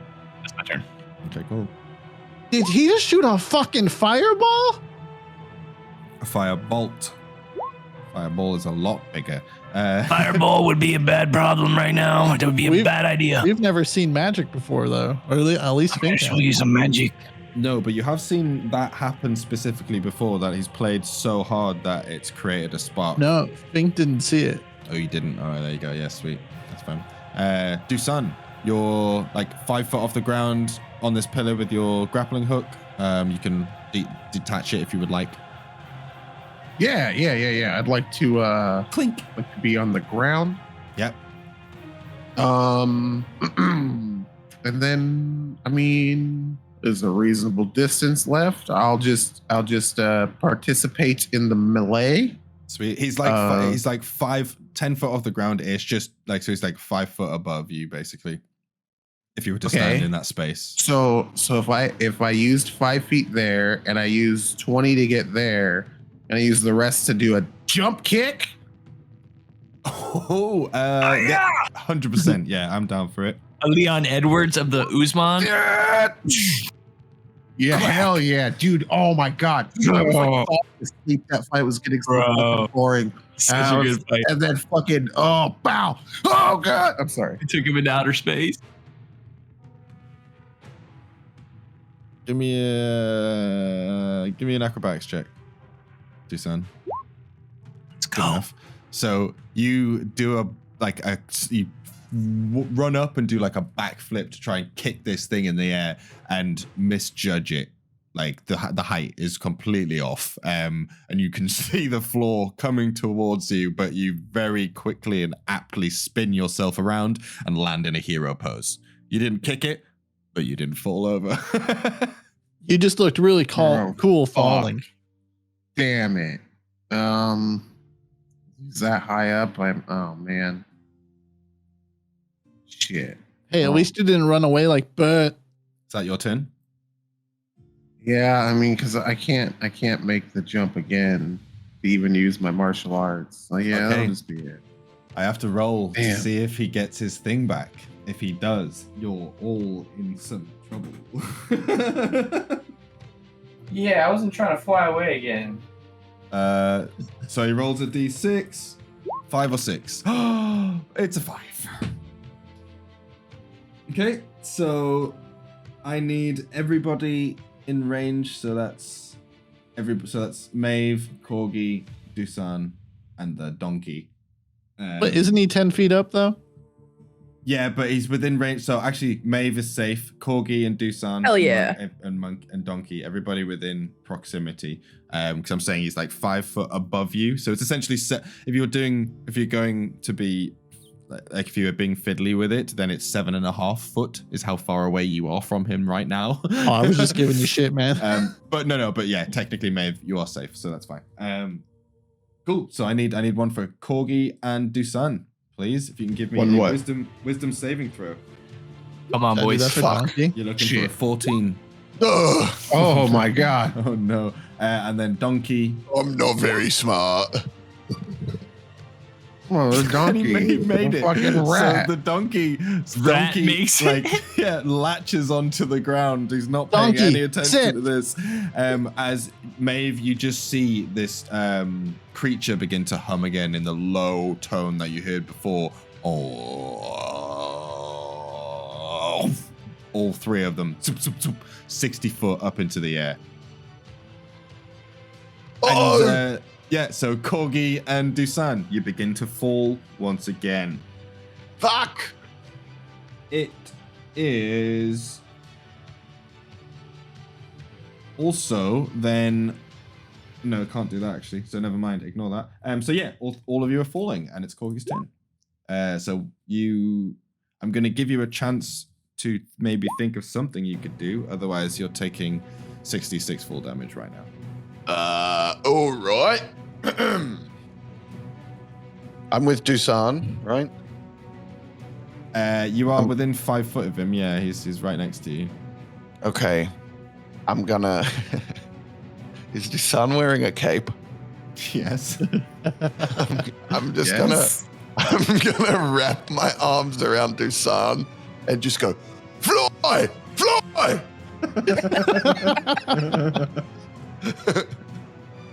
Okay, and if that's your turn, I'm going to wait until DUSAN's turn to see what happens with you two as you fall to the ground.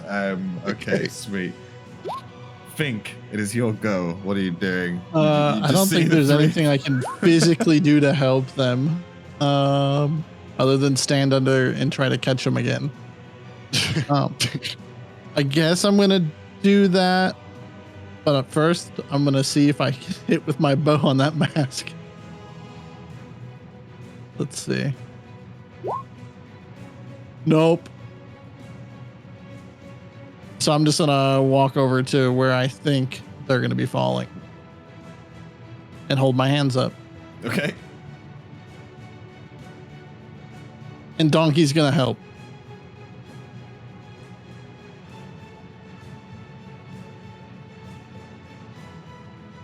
Donkey will squeak, and you see as it just goes onto its hind legs and reaches out its tiny little rat arms. Okay, sweet. I'll Maeve. catch you guys, don't worry. Oh, God.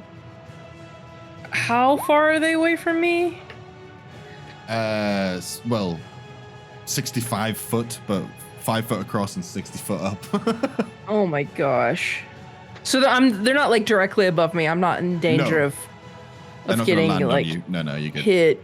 Oh, I don't have like a tiny trampoline or anything in my inventory. No, darn. Did you not go to the tiny trampoline store? Oh, It no. didn't come You with my forgot. thieves' tools, unfortunately. Adventure. I know where we're going after we get out of here. Is it dark in here, or I guess there's just torches and stuff? So basically, these are just to simulate the glow. It's a purple glow, but the general, there's like a low purple glow across all the room. Like the walls are creating illumination, but it's still very dark. I don't know anything useful that I could do to help people that are up in the air right now. So I'm gonna wait. I'm gonna hide. I'm not hiding. I'm Are just you gonna gonna do watch. anything? I mean, that thing is still up in the air as well. Oh, the thing is still up. Can I reach it? It's 60 foot in the air. Oh, I Oh, can't yeah. do anything to that. Is that your turn? Maeve's gonna say a prayer. That's her turn. Give me a religion check. We'll give you a religion check for that. Very Prayer. Oh God. I mean, you can hold your action to like attack when it lands. No, I'm gonna go with the crit fail prayer. That couldn't be more perfect. So what do you do when you pray? What do you say? I get out. I have a little coin that I remember my parents buy. I get it out and I kiss it, and I'm like, I really hope these guys don't die. And that's as religious as I get. Right, and you hear a voice in your head, and you go, "Tough luck." It's your turn. Well, damn. I guess moving would be a good start. Yeah, I'll move up right next to Zen. And I'll hold my action. My long long sword or great sword. To attack Yeah, to attack him against the most creature? Yes. Okay. Not Zen. Well, you could. I don't know. You could be turning on everybody for all I know. Zen. You can see everyone gathering underneath the new cluster of fallies. I'm calling them fallies. It's not looking good. All right, I've got a thought process here, and I'm just gonna go for it while they're all in the air. Yeah. Okay, so I'm thinking this. I don't know. There's this weapon over here because I was investigating this, right? What? The I'm thinking crossbow? this weapon has to use this crossbow to fucking shoot this thing. Okay, I mean, you can give me a perception check. Just get over a 10.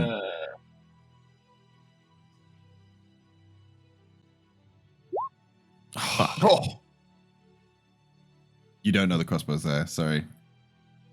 I'm gonna walk over here and go to this gem here, Okay. And grab that gem and look around the Yes, area. yeah, you pick up the gem. It's got, as you pick it up, it's got a gentle kind of like tingly sensation, and it's like a purple glow, and you can see it's like it's alive with energy inside it. And you put it away in your pocket. And I just look around right here while this is going down. Okay. So what I will say is, if you're spending your turn to look around like that, you would be able to see the crossbow. You would be able to see it by your next turn. So as looking around the bone area, you would see the crossbow, even with a 7. Okay. That works. That's Cool. my turn. That's your turn. DUSAN, are you going to try to do anything to save yourself from Korgi? Korgi grabs you in a bear hug. Can I, before we start up, the two that are in the air, can I Bardic Inspiration Korgi because he's got him in the bear hug? Yeah, he can, yeah. Okay. I'll do that. So you got Bardic Inspiration there, Korgi. Awesome. Okay, so is the bear hug over the arms or under? Under the arms. You gotta fly. Okay, and what's our proximity to the thing? Like 5 foot, but you're falling a lot faster than him. He kind of just drifts through the air in a seemingly intentional direction.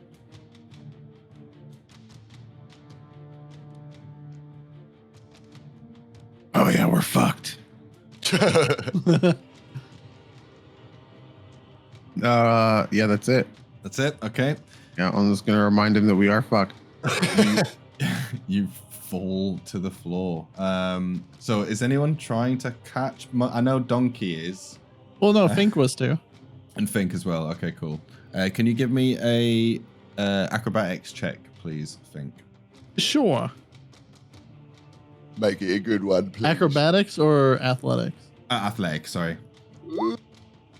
Okay. 16. Okay, and then if DUSAN, if you can give me an acrobatics check as well, please. Okay. Right, because I'm being smothered by Korgi. Oh. Okay, sweet. You it's a fail and 1 pass. Okay, so what I'll do in that case is if you want to roll me a d4, Fink. All right. Oh,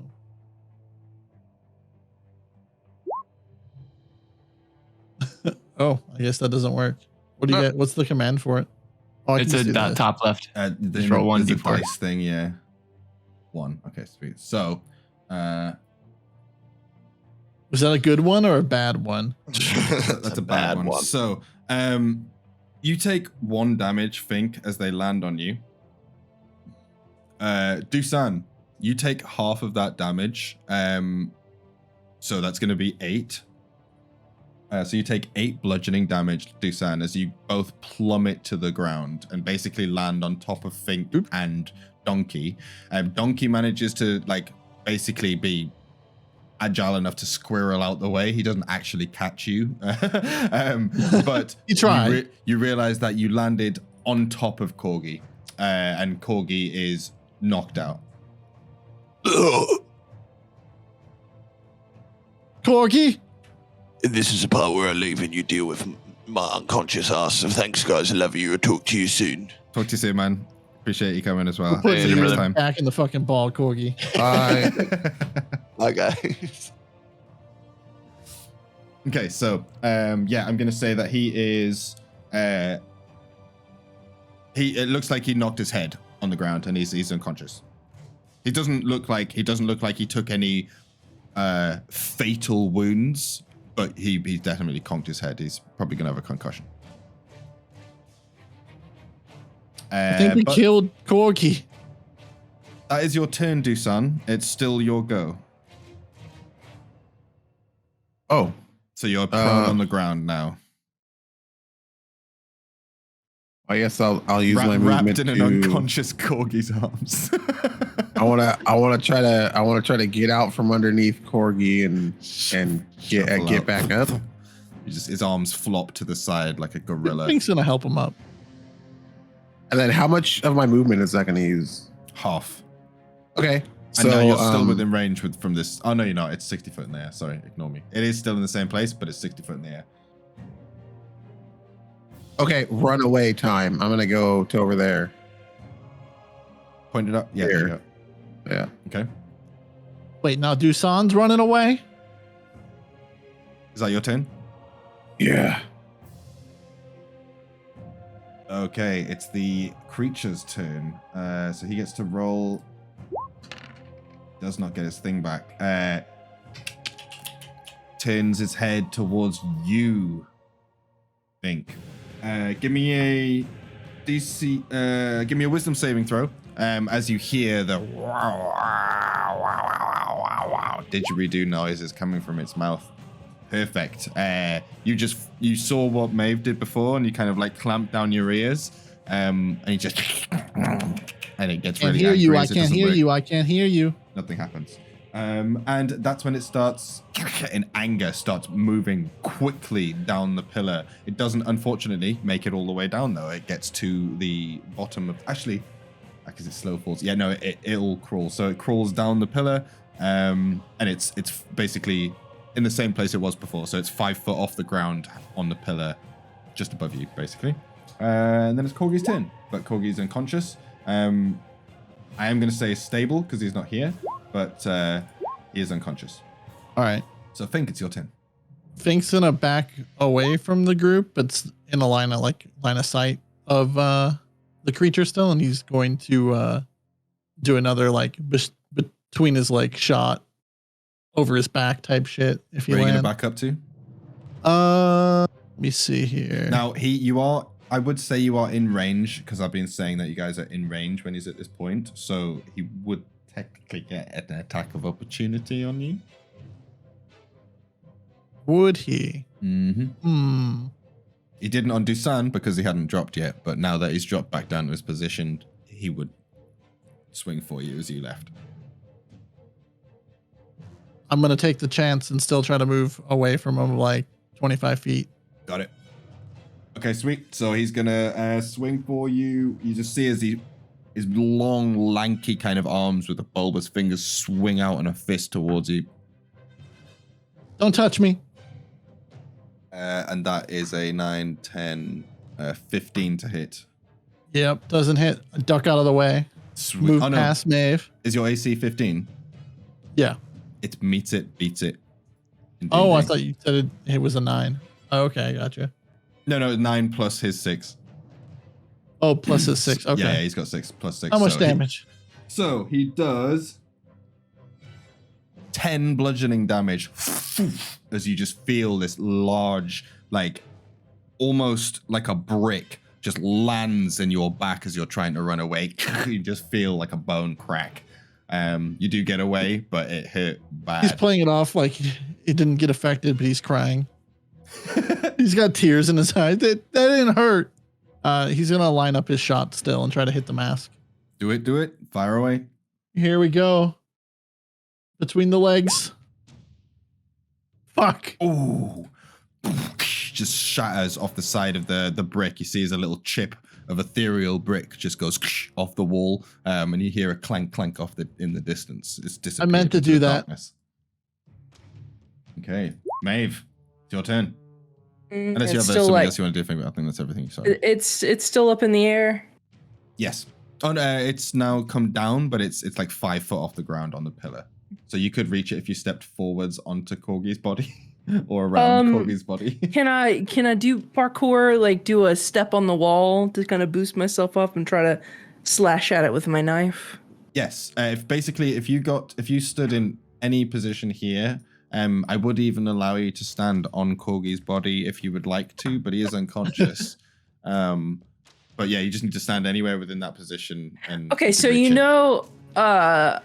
I think they do it. I don't know how familiar you are with basketball halftime shows where they have a little tiny trampoline and you jump on the champ. I'm going to use KORGI's body as a... I was a gymnast for 9 years, so yeah. Yeah. Okay, so I'm going to use some of my movement to back up a little bit and get a little running start. Run up. Okay. Yeah, and then I'm going to trampoline off of KORGI to try to stab at it. Not a problem. I like it. Okay, so give me a normal attack roll first to see if it hits. All right. You got this, Maeve. Do something this. cool. All right. Advantage Now- because it was cool. Okay, I was just about to say, so now to make this, I just want to see how tense this would be. Give me an acrobatics check, and if you get above a 14, you can take the advantage. Nice. Okay, so you just run up, and normally you wouldn't have been able to reach it quite, but you just jump off Korgi, and Korgi gives you just enough bounce to slash at this thing's throat. And Maeve screams, parkour! Two-handed overhead stab. All right, give me some damage. All right. 5, sweet. So again, you cut through it. It screeches in pain as you see as the wound kind of cuts open and then melts back together. And then you drop down, land on Korgi. You just hear Can I bonus action to dash and hide behind Bert? you can, yes. And he's already taken his reaction, so he can't do an opportunity attack. Boom. Hell so you yeah. run behind Bert and hide. Maeve just scutters behind you, Bert, after slashing this thing in the throat. What do you want to do? Remember your 4 temporary hit points if you haven't already done that. Yeah. No, that's on Korgi. Yeah, it's not me. No, I didn't move switch it. it to Korgi. I didn't Yeah, cast it. Oh, I thought you did. No. When I hit it with the firebolt instead. I gotcha. I guess we're gonna retry the old technique and run and jump off Korgi and. He's here in Yeah, spirit. he's just laying down. He's like a little step. Who's on trampoline to grab We it? just got permanent fucking advantage on attack right now. For it. Can I only do one of these, or how does How this many work? superiority die do you get? I think it's 3. It'll say on your character sheet. Hang on. 4? Is it 4? Yeah, I got 4. Sweet. So you've used what? 2 or 1? 1. One. So I you thought can he got use, it back. He hasn't got it back. He gets it back at a short rest. Use it in this fight. Oh. So yeah, you can use one of those. Yeah. Go ahead. So Alright. you add this to the damage roll, but this is when you hit a creature, so you have to roll first. So you don't have to actually use the superiority die yet. You can wait until you actually hit. So you attack it. Yeah. So Ooh.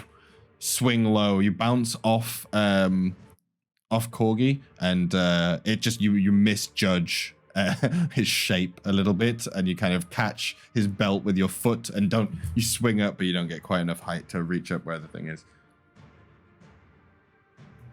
God damn it. And a bonus action attack. Yeah. Can you do that, or did you do the maneuvering strike as a bonus action? No, I think the maneuver. Oh no, you didn't. You didn't hit, so you can just attack now. Oh, okay, we go. And that isn't even a bonus action. That's just a thing. Oh, there you go. That hits. Okay, Crack a sweet. lap. Yeah, nice. So you can now roll the damage.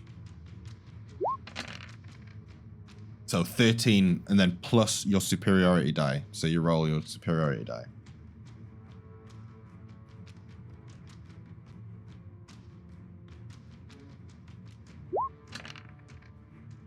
So 15. Brilliant. Okay, sweet.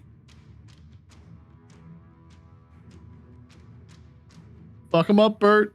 Okay, so you swing and a miss, land backwards, landing back on Korgi, move your feet, and then just jump up and do a reverse swing again. Huge, heavy lift with this sword, and the thing is just not expecting it at all, and you cut a huge, gash right through the center of it, and it just sees it rips it almost in half, and it reels back, just and then starts to. Takes longer. You see it's really struggling now to reform, but it is still sort of sealing its wound back up and turning its head towards you on the ground. Very nice, very nice. Good shit, Bert. Is that your go? I'm guessing.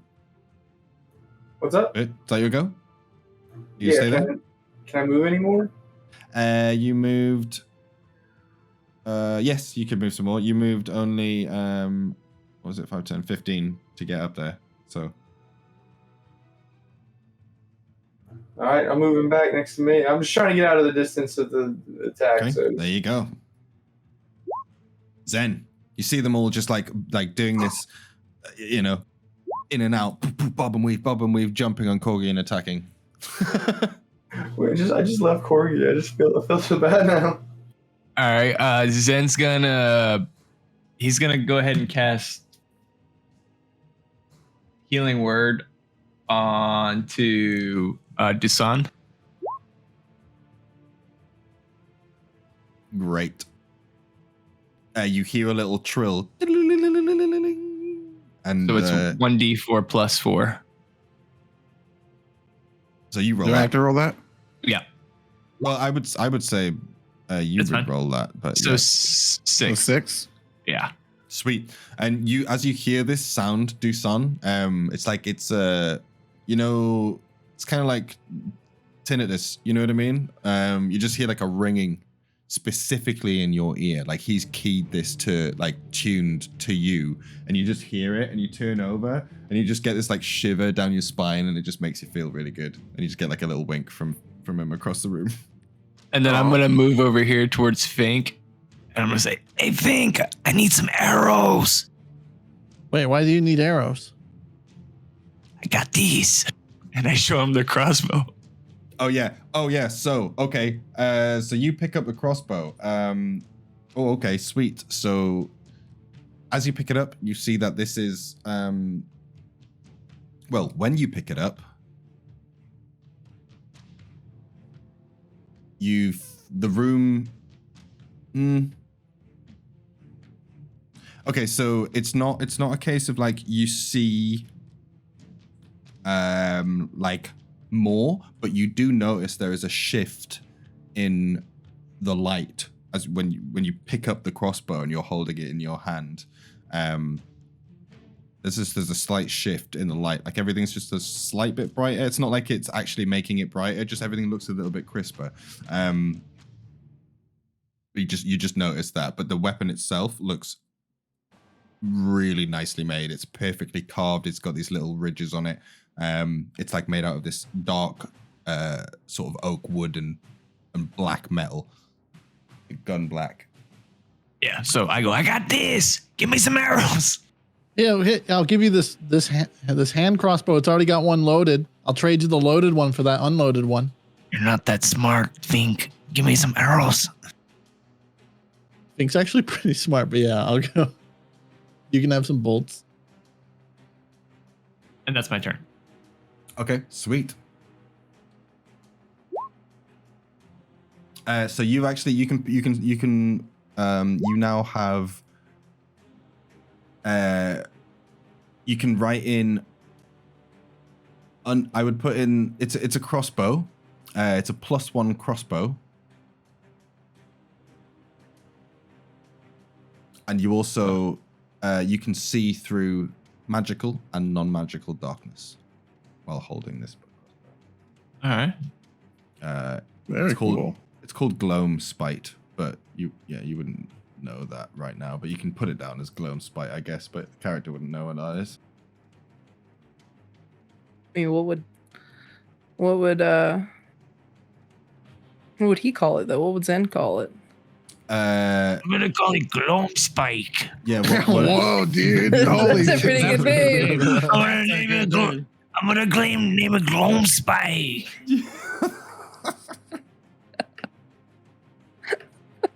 That's a good name. I don't know where he came up with that. That's pretty good. DUSAN gave it to me.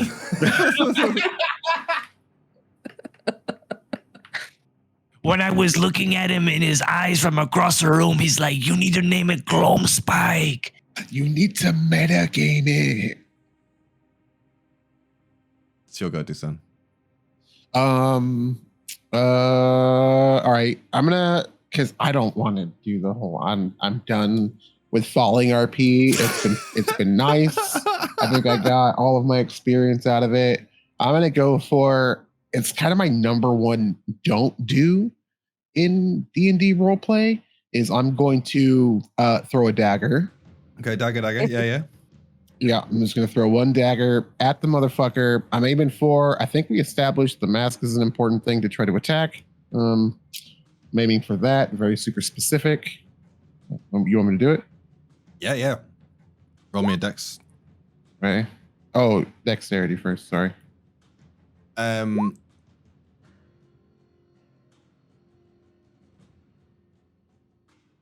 Oh, actually, no. It'd just be your attack. Sorry, ignore me. No. It's not. You're not throwing a thing. You're throwing the dagger as a weapon. It's fine. No, ignore me. So it's 21 to hit. That hits. Give me some damage. 5. Sweet. So you just throw. Yep. No, you know what? No, what I do is I do a spin-a-rooney like on my toe, and I flick my cape so it looks like I did a cape thing. Oh, very cool. Oh shit! And just out of like the cape, just out of nowhere, through the air, and you hear the splat as it kind of like hits into the sort of clay substance of his skin, and he just sees he just, and it just sticks in his body. Okay, and then a little more running away. How much more specifically? That much? I think this much running away. Okay, good. Yeah. Cool.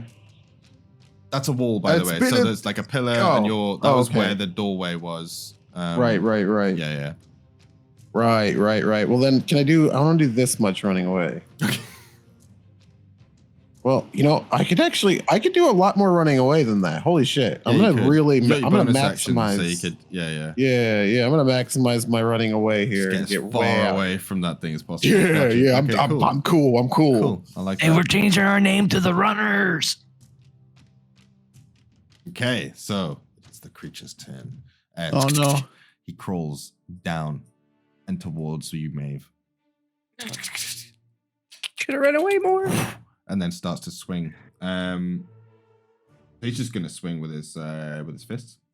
So we're gonna do 2 attacks. Okay, so that's 23. And 9. So 23 hits, but 9 doesn't. And he does 10 damage. Ow. And bludgeoning damage as you just feel a crack as it just rips you right in the ribs. Oh no, Maeve. Like its arms are made out of like elastic, like Mr. Fantastic. Just and then it brings them back in. And that's its turn. Oh, it needs to roll to recharge quickly. It recharges. Okay, great. But it did its attack, so it's Fink's turn. Fink. I'm gonna look at the group. I'm gonna say, I think he's recharging. I think he's recharged. You just see a pulse of purple energy ripple over its body. I'm gonna go ahead and move 30 feet away this way. And I'm gonna hold my action to shoot him in the mask the moment he tries to make those noises. Okay, cool. I like it. And Donkey's going to stay well out of range and move further away. That's about there. So yeah, you can move up towards the other pillar. Yeah, that's good. It's an ethereal wall. Okay, cool. Maeve. Donkey's just clawing at it. Face to face with this creature. Who has a dagger sticking out of its chest, by the way. He has a dagger sticking out of his chest. Whose dagger? DUSAN's dagger. Yeah, it's the one DUSAN. Well, we call it a DUSAN ring. Wait, does a dagger look like a wing? Can I stab at him and then use my bonus action to retrieve the DUSAN ring? Yes. Okay. 100%. That's what I want to do. That is what I would like to do. I'm going to attempt to stab. 15 hits. That does hit. Nice. Good shit. Give me some damage. Ooh. Big damage. The mustard on that one. you just swing up, and you just swing right into the mask and just crack straight into it. And you just see as where the crack had been made before, you basically just widen that shit and just crack off a whole chunk. And you see as the wood begins to like creak and move as it tries to reform, but it is moving slow. Good shit, Maeve. That's it. Okay. Bert. Part of me wants to run away so bad, but what you just said, it feels like I gotta attack. Kill it, Bert. What would Bert do? Bert's gonna go for the distracting strike again. If it bleeds, we can kill it. It doesn't bleed. Oh God. So hopefully this will set Zen up nicely if it works. Sweet. Okay. Let's give me an attack roll. Oh, not quite good enough, unfortunately. Just swing and a miss as it loops round in a like bendy, unnatural way. So that's your turn. Are you going to try and run away from it? It will get a reaction of an opportunity attack to try and hit you. And it's been doing like 10 damage plus, Yeah. so. Yeah. It's got meaty, you know, I don't want to end up 60 feet in the air clay again. fists. You do I see got it you. If he pulsing. starts to make that You do noise see again, it I'm shooting him in the pulsing mask. Alright, fuck it. I trust you, Fink. That might You be a gonna stay there? mistake. Okay. Yeah, I'm staying. Zen, it's your turn. Oh, See it. shit. Ripping into Maeve. I'm gonna Help me, Zen. I'm gonna dissonant whisper the Yes. fucking thing. Kill it with dissonant whispers. I'm gonna say, listen here, scumbag. You've been hurting him for too long. It's time to go. Okay. It's got to make a save of wisdom save. What's the DC? Make a wisdom saving throw on a failed save. I don't know. Where does it say the DC? It's your saving throw DC for your on your spell sheet. Is it for over wisdom 13? save? You'll have a spell cast like a DC spell DC on your spell sheet, the top. I'm checking. It's 14. At the top, 14. It rolled a 13 and has +0. So you roll 3d6 psychic damage. Damn. Fuck it up. That's unfortunate. Yeah.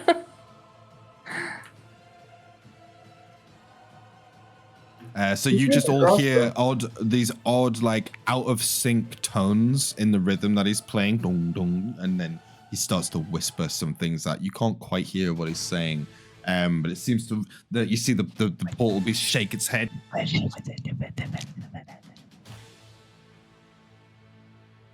Zen ASMR. What does it? So I was just reading what it also it needs to, if available, move as far away as its speed allows from you. It doesn't move into obvious. Okay, so it moves 60 foot up. Okay, sweet. So it well, no, it can't move up. It's not. I thought it was on the pillar. So no, it starts running away from you. So that's gonna be. And when it runs away, don't they both get an opportunity attack? That's what I was gonna say. That. Hell yeah. So it runs to there and then 40 foot. So it starts to climb 40 foot up the wall if you don't kill it. So both Maeve and Bert get opportunity attacks. Just roll a attack roll. Just attack roll with your melee weapon.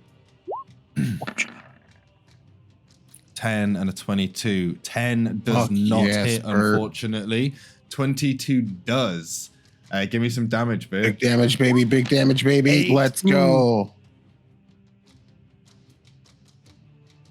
Okay, so you rip into it with your greatsword as it's running away, and you see as you chop off one of its arms, just completely sever it, and it just and scutters up the wall, and then basically you see as the arm drops to the floor, and it just kind of turns into this kind of very light ash which just floats and then dissipates into the air. You look up at the creature.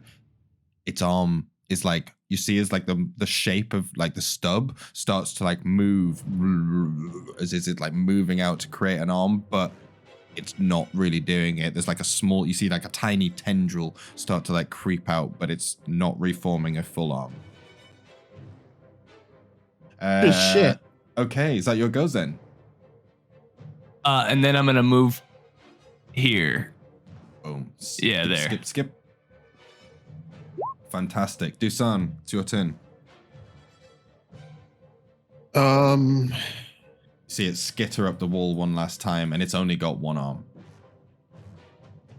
Distance, height. It's 40 foot up. Okay. All right. All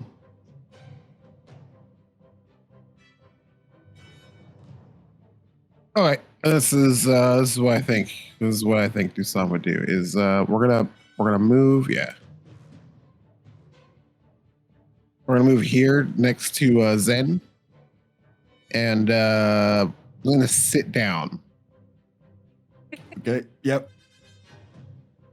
Kind of just like lean back a little bit and go, oh, that sucks. Is that it? Yeah. Okay, cool. It is the Yeah, really turn. sucks. Just as you're playing, just still playing, you look down.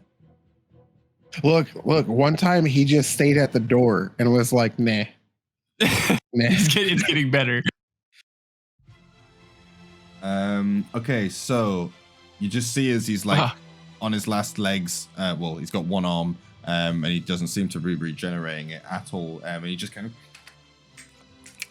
looks towards you, Maeve, and just Oh no. FINK, fire away. All right, here we go. Starts to This one's for you, Maeve. Make a humming noise. Oh. Okay. Just How double do backflip. you want to do this? It had 6 health left. How do you kill it? What So happens? Fink jumps up, says, "This is for you, Maeve." Fires the arrow, and then looks the opposite direction and puts his hands up in the air as soon as the fucking bolt hits him, or the arrow hits him. So the bolt flies, and you just see as it goes straight into the mask and just splits it perfectly in two. The whole thing just falls down to the ground. As it does, the rest of the body, much like the arm, just begins to evaporate into ash. You just see as the ash starts to swirl and swirl. Okay, so who... Okay, I need... I'm not going to do that. So, BERT and MAEVE.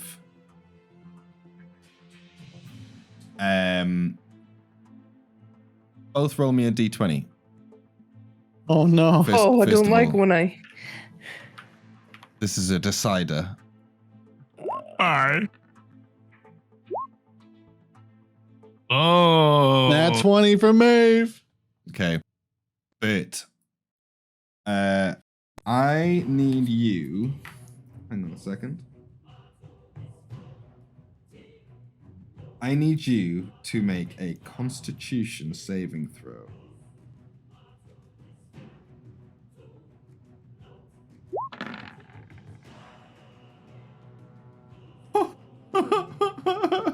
Okay.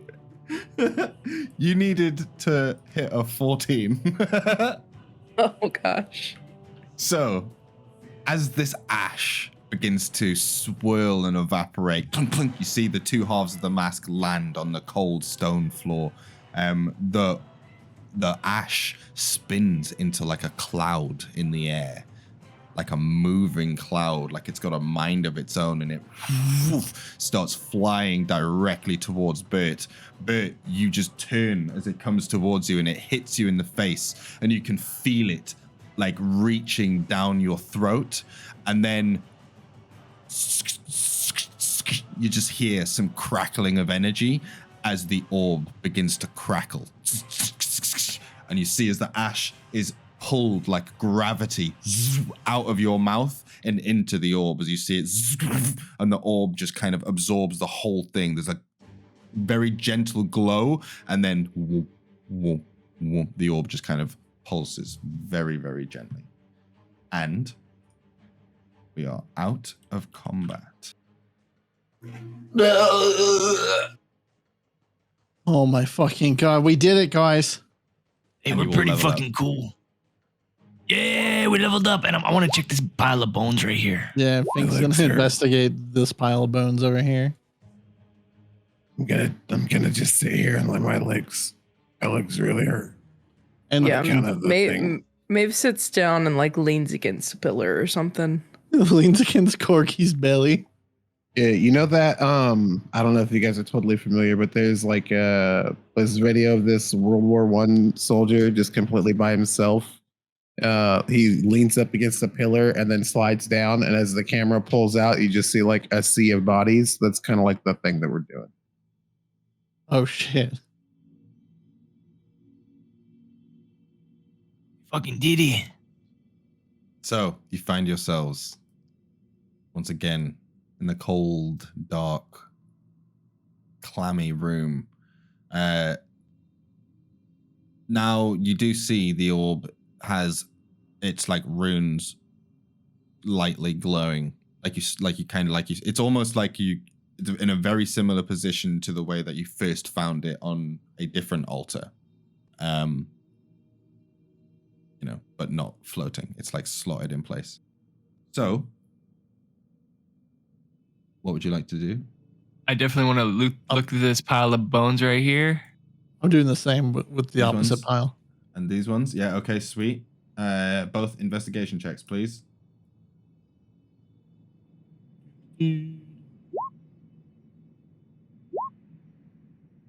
Great, okay. What are you doing, Bert and Maeve? Maeve is eating a piece of cheese and leaning against a pillar and, assessing her wounds. You look down, KORGI is asleep. What happened to the beast's body? Disintegrated into ashes. The body disintegrated into ash, almost climbed down your throat, and then was pulled and absorbed into the orb, which is currently placed in the middle of the altar. And it is glowing. What happened to the mask? The mask is on the floor in 2 pieces right here. Well, I want to collect that. Okay, so you go and go to collect the mask. Okay, great. And DUSAN, what are you doing? Sitting on the ground.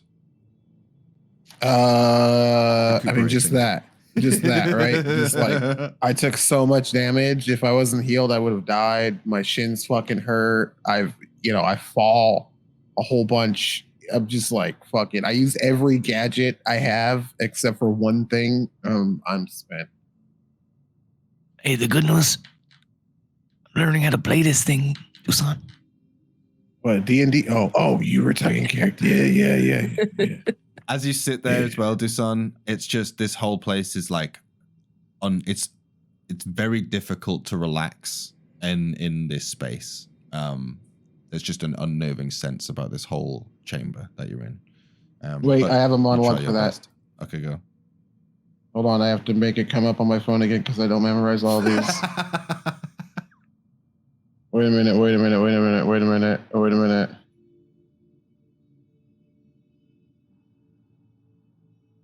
A horrible curse taints this place and forms in the Walking Dead. That's it. That's all he says.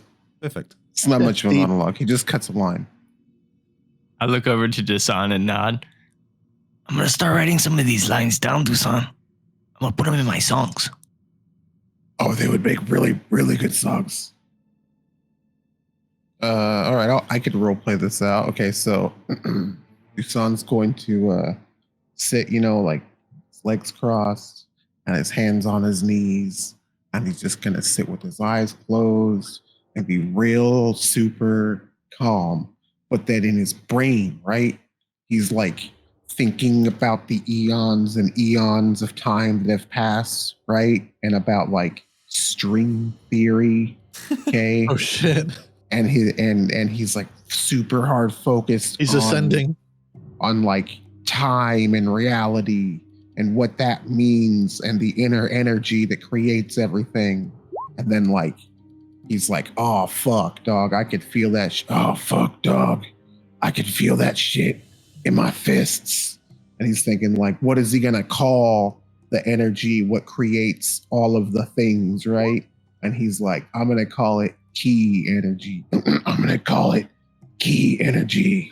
And I'm gonna divide it up into, I don't know, a unit of measurements called points. And I'm gonna spend those points to make myself even better at stuff that I've already been doing, but that it's a little bit cooler. That's the role play. There you go. Oh, you know what? I got plus 10 to my total movement at the next level. So I'll do this too. The damage to my legs, they had to be repaired. My body's natural repairing abilities has made them stronger. Much like the 1990s movie, The Rookie, where that kid breaks his arm. And then whenever he's no longer has it in a cast, he could like pitch. That's the Rookie of the Year. Rookie of the Year. Greatest fucking baseball movie ever. The Rookie has Dennis Quaid in it. Much like Rookie of the Year. Or maybe even like that movie Batman, where he breaks his back, but somehow manages to come back and be incredibly stronger than he was before, somehow. Yeah, just like that. Yeah, with sheer willpower. That's how it's done. The key, the energy of the world and the universe and time and Carl Sagan. Actually, that's what I'm going to call it. I'm going to call it the Sagan. That's the name of the power. I'm not going to call it key. Okay. So from now on, when I want to spend one key, I'm going to say I'm spending one Sagan. I'll hold you to that. I don't know how I'm going to hold you to it, but I'm holding you to it. One Carl Sagan use. One Carl, please. You find. Is everyone back with us? Is this also counting as like a short rest? Oh, you already healed me. Okay. No. This is not a short rest. Well, you healed whenever you leveled up, right? I forgot about that. Yeah. You dinged. Do-do-do-do-do-do.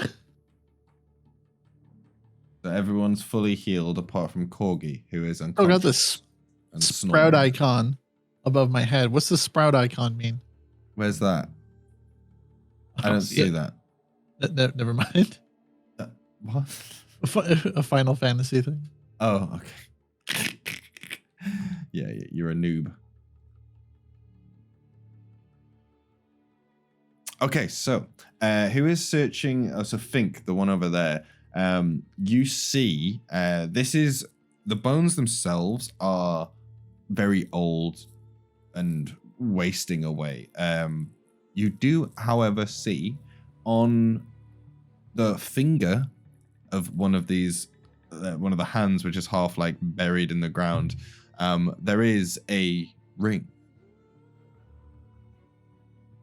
The ring itself is gold. You can see it's covered in dust, but you can see the gold shining through, and there's like a bluish you can see there's like some sort of bluish gem on it. You would have to pick it up and look at it closer to see more detail. Right. Fink's gonna pick it up and investigate it or whatnot. Okay. So as you pick it up and kind of dust it off, you see the bone kind of cracks. You have to shake it out of the finger. He collects that finger. Okay, cool. So you pick up the bone finger, and the ring itself is very fine. It is a gold, like a proper gold ring, and it's got like a blue gem in the top, but the gem also has like this kind of almost like lava rock, gold veins running through it, and it's got these little carvings. It's quite ornate. All right, I'm gonna stick it on my hook hand. Okay. Sweet. Put it on your hook hand. Great.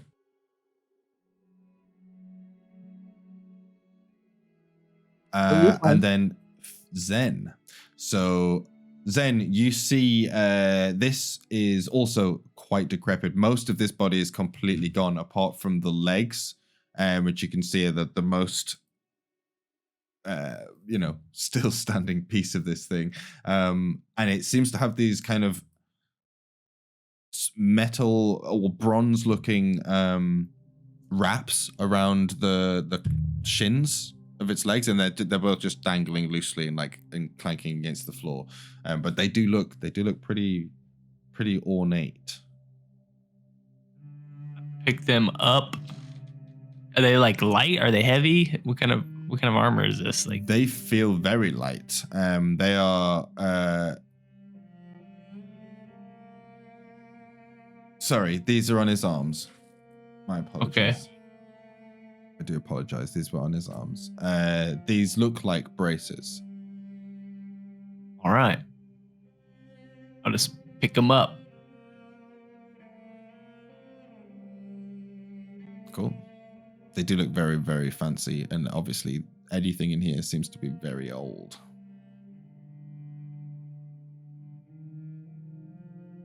So you pick up a pair of bronze-looking braces. What should we name the stuff in our inventory? So you can put it in unknown ring. Okay. And you can put in unknown bronze braces. What is this? What are you sharing links of, DUSAN? Just what DUSAN's in the middle of what he's doing while you guys are. Hey, FINK. Yeah? You want to make a trade? What's the trade? This crossbow for that ring. Yeah. Let's do it. I toss him the crossbow. Fink tosses him the ring. Sweet. Ching ching, you make an exchange across the altar, which as you do that, you do see the orb is pulsing in the center. So what kind of crossbow is this? It's behemoth. It's a glowing Beltran. It's Voltron.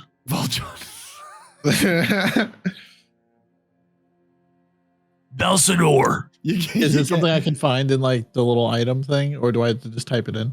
You can maybe search for. I mean, I can show.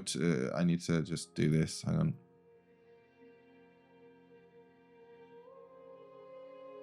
It's in your journal. It's in my journal. Yeah, it's in your journal. You'll see under item index. Oh, okay. Is there a way I can just drag it from there? Yes. No, because it's not actually an item.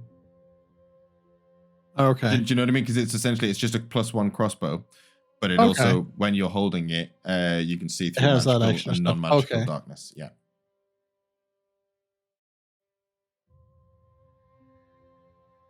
Well, thank you. And I'm gonna play a little rest for the group. So if it was pitch black, you would be able to see like normal. But is it a light crossbow, like a +1 light crossbow, or is it a hand or a heavy? Just a +1 crossbow.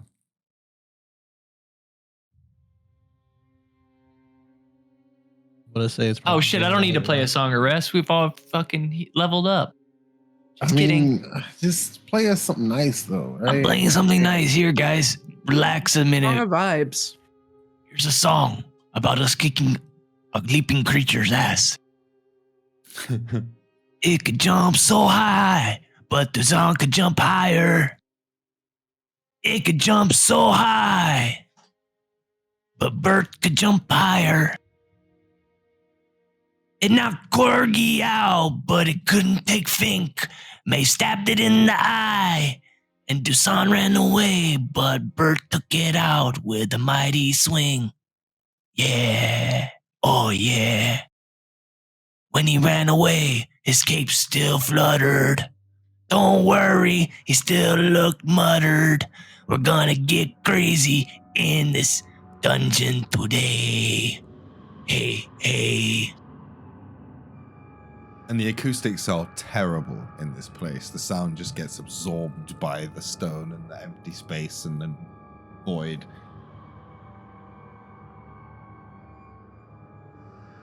Just so you know. It's okay.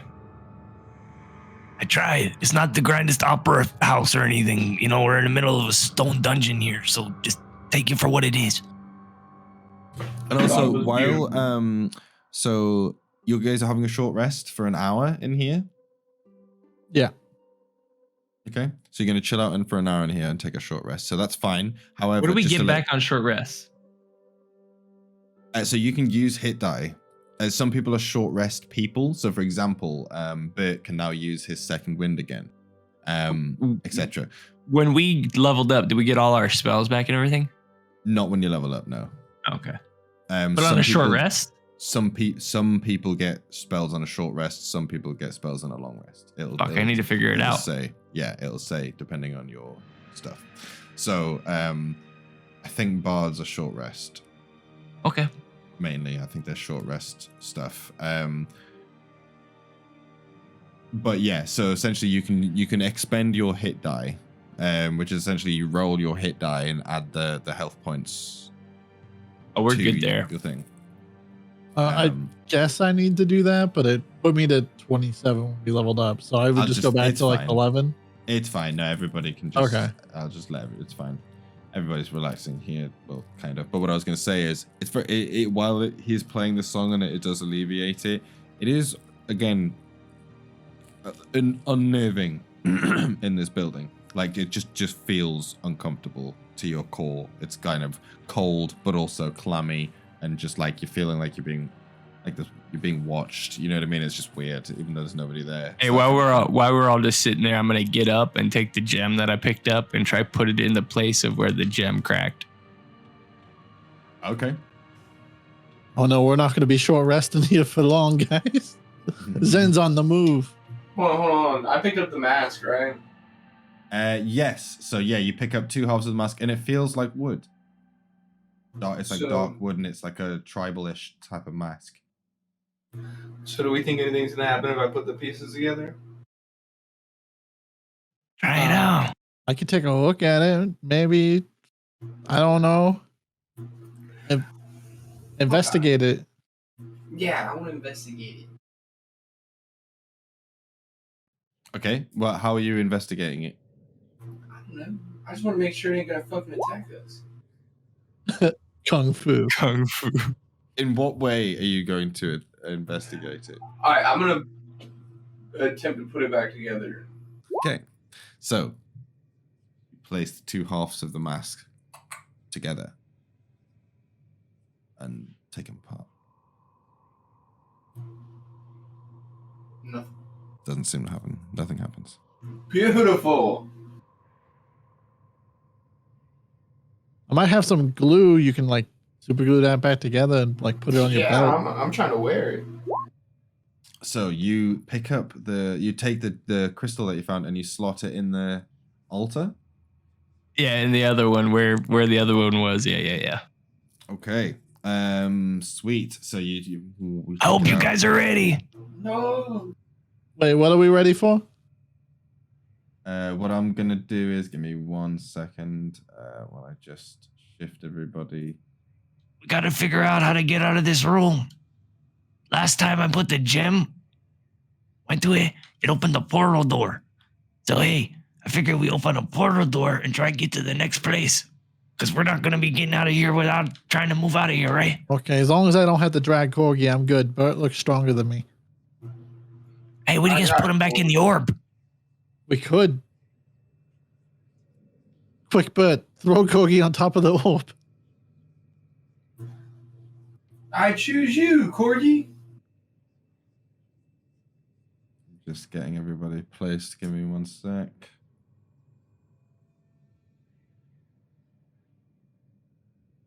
Yeah, that's it, I think. Okay, sweet. Yeah, okay. So you put the crystal in. You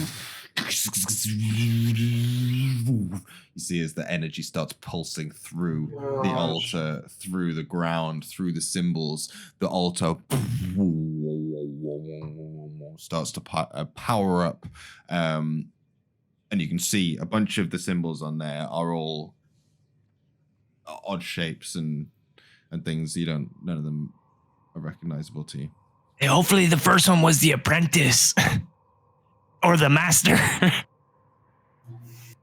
Because if the master comes through bigger than the next one, we're fucked. Yeah, we're fucked without KORGI. So you see as all of the energy pulses into the altar and up into the orb, and the orb starts to like pulse as well.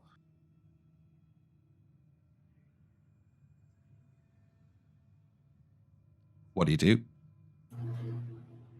Bert's readying his sword. Fink's gonna try to pull the orb out of the middle thing. He's scared. I wouldn't touch the orb. So you. But he's not gonna touch it with his bear skin. He's gonna won't. wrap his like jacket around it. Why can't I control you? I'm on the wrong layer. Ignore me. Okay, so Fink moves over to the altar, and you're gonna get some cloth or something. You say? Yeah, just throw his jacket over it. Okay. He's shirtless now. Actually, at this point, yeah, you throw your jacket over it, and it rests over the top of the altar. It covers the orb, and some of the symbols that you can see. And then you're gonna try and pull it off. No, I think it's doing like it's not charging up all the way. I want people to get like ready for a possible battle. We're all kind of just like sitting spread out. I think we need to wait before we go any further. Yeah, everybody's so kind guys, of just we need to out. get ready to make sure whatever's coming out can't just have a free for all against us. Let's group up. Let's think about this. We don't have KORGI.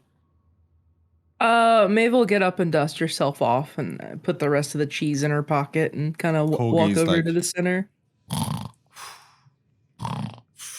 Do we I- wake KORGI up? against- Like he might have He a concussion. We He's got a bump on sideline his him. head. Yeah. Just wait for the portal door to open. Okay, let me know when you guys are ready. I'll pull my jacket off of it. Well, I'm gonna go over by like right here by the wall. Also, where's Zen 2? Has anyone seen that guy? It's all kind of lit up in here now. Maeve, have you seen Zen 2? I haven't seen him. Zen, have you seen Zen 2? I don't know if he came through. He's nowhere to be seen. Well, I could have sworn he came through. Also, have we tried just opening the door where we got sucked through?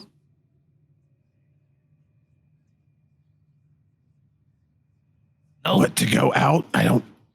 Yeah. Are we trying to explore this place? Are you trying to leave already? I don't know how much further we should go without KORGI. What do you mean? Like he's kind of like brain dead over there. It'll be all right. Okay. All right. You You got five guys of ready? us. Bert's badass. You look over and you see KORGI has got his thumb up. Okay. But he's fast asleep, and you also clock BERT standing next to him, holding his arm. Doing the thumbs up for him.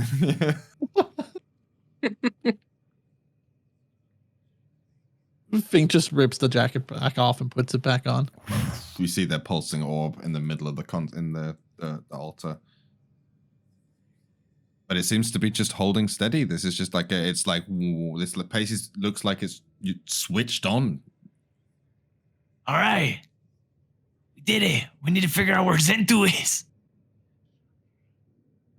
So there's orbs. So like, what's going on? I'm going to investigate the room. I'm going to look around this room a little bit more and see what's going on with these pillars and such. Okay, give me an investigation check. Everyone who's sort of trying to figure out what's going on, then give me an investigation check. Maeve. Maeve. No. Oh, DUSAN. Nice. Okay. Dumb rogues. Unite. Yeah, the rogues are busy. Rogues, this is not. You guys are feeling way out of place here. This is all magic shit. This is weird as fuck. This isn't You can't stab this stuff very well. It doesn't stab very well. Okay, so Fink, Bert, and Zen, you're all walking around the room and having a look around. You notice that there are symbols on these pillars. None of them seem to make any sense. The two that were marked, this one and this one, called out by KORGI, they both say apprentice, and that one says master. There are also symbols on this pillar and this pillar and this pillar and this pillar. This is a collapsed bunch of pillars that have collapsed over themselves. There's symbols on here. There's broken symbols on here and broken symbols on here. And then there's some broken symbols on here. There are also symbols all around the console. They also don't seem to make any sense to any of you, but they are also in a segmented pattern. Each symbol has its own little like piece, like I said, like a console. Does it look like we could move them around? Yeah, looks like do they match the symbols on the wall? Give me an intelligence check. I'll throw one in there too.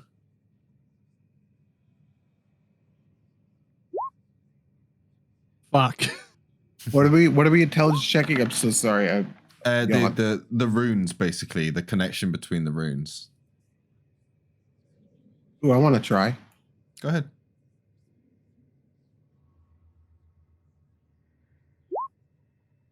Okay. Oh. So it doesn't really make much sense, to be fair.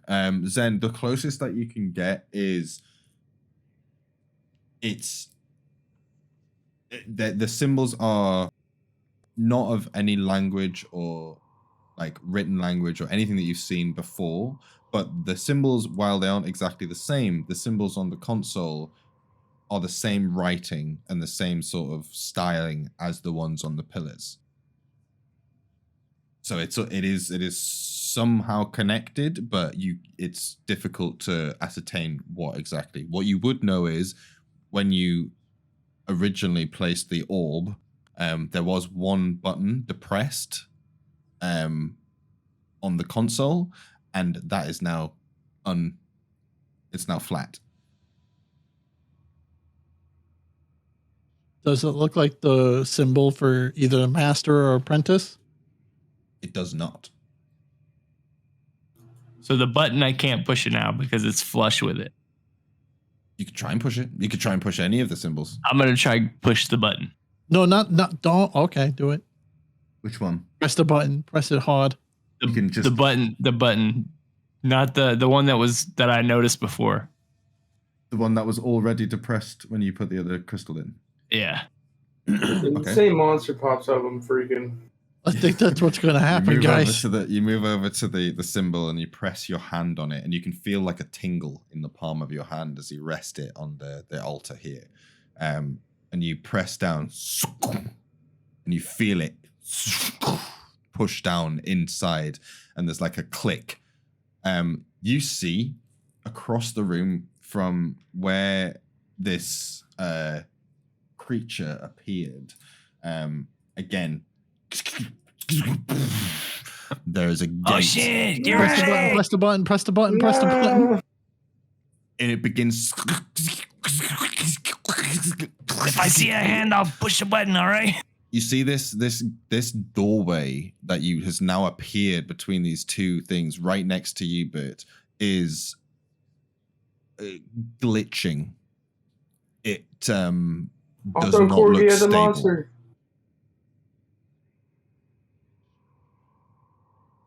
Like it's not a foot like so. You would imagine the gateway would be like a full, like actual beam of like light across, and it's like it's glitching out. You can see bits of it are breaking up. It's like a shield is breaking down or something. But that's what it looks like between this like. We need to do more to make it work. Fink, make your rat go through. No, we're not going to send Donkey through. He's my best friend. Also, how did you make it do that? I push this button over here. Push another button. Push another button. All right, I'm looking for another button to push. I'm gonna look for another button. Okay, so table-wise, if you would like to just pick a point on the table, that's where you'd like to go, Zen? Yeah. Are you going to push a button at the same time, Maeve? You see him reaching over at the under the thing and pressing his hand on it. Are you both? You look at each other. Yeah, I'm gonna. You both got your hand on a symbol, looking at each other across the altar. I think you do too. Yeah. We're gonna. Yeah, everyone find a button. All right. Fink finds the button closest to him. Okay, right, sweet. So you rest your hand on. All of you feel this warm, sort of tingly, crackling sensation on the palm of your hand. Donkey's gonna run over and press down the button as well. What are you doing, Bert? Dusan?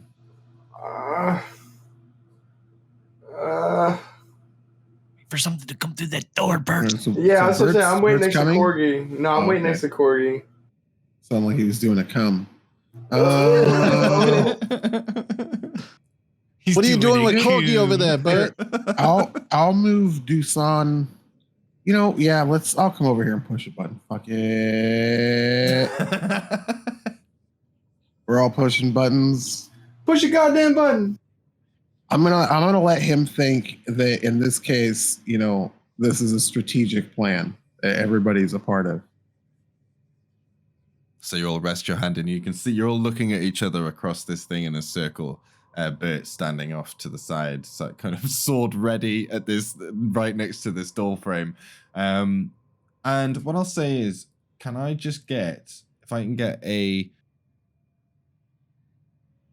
sleight of hand check from DUSAN, Zen, Maeve, and Fink. Oh, fuck yeah. Okay, sweet. So you all press down on the buttons, the relative buttons on the panels that are in front of you. Fink, you press yours down and you see it lights up the rune in the center of it. You feel it click down. As that happens, DUSAN, the one right next to you that was depressed, like pulls it, like clicks back up. And you will see as this gate closes shut. And actually, you hear a... let me just double check my notes on this. Oh, no. The trial of beasts. They're gonna keep going through the portals, and we gotta fight each one of them. Actually, so no, that's fine. It's an arena. You click it down, lights up. And you just see as there are 2 gates, both open at the same time behind you. Guys, I think something's happening. All the rest of you, you go to press down and you realize that your buttons are like stuck. There seems to, you see as Fink presses down just a little faster than everybody else, and as his clicks into place, you all like, the power is like shifting through, so it seems to halt for a moment. You see as the 2 gates open up behind Fink. Get ready. Is something gonna come through those, or should we go through them? Well, let's give it a second. I don't see anything. Right or left? Are there any like rocks or debris on the ground? Yes, there is a whole bunch, yeah. Can I throw a rock through one of the portals? Go for it. Okay. Like a portal.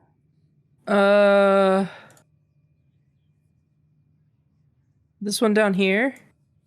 Okay. I'm gonna pick up like a palm-sized, rock or something I can find on the ground and chuck it through it. Yeah, it's like a little chipped off piece of brick that from one of the from that DUSAN's dagger.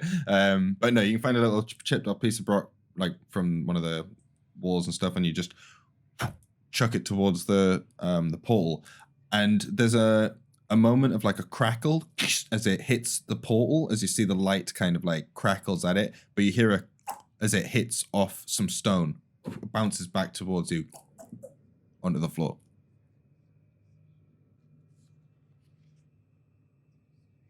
Fink's gonna throw a rock through the other portal.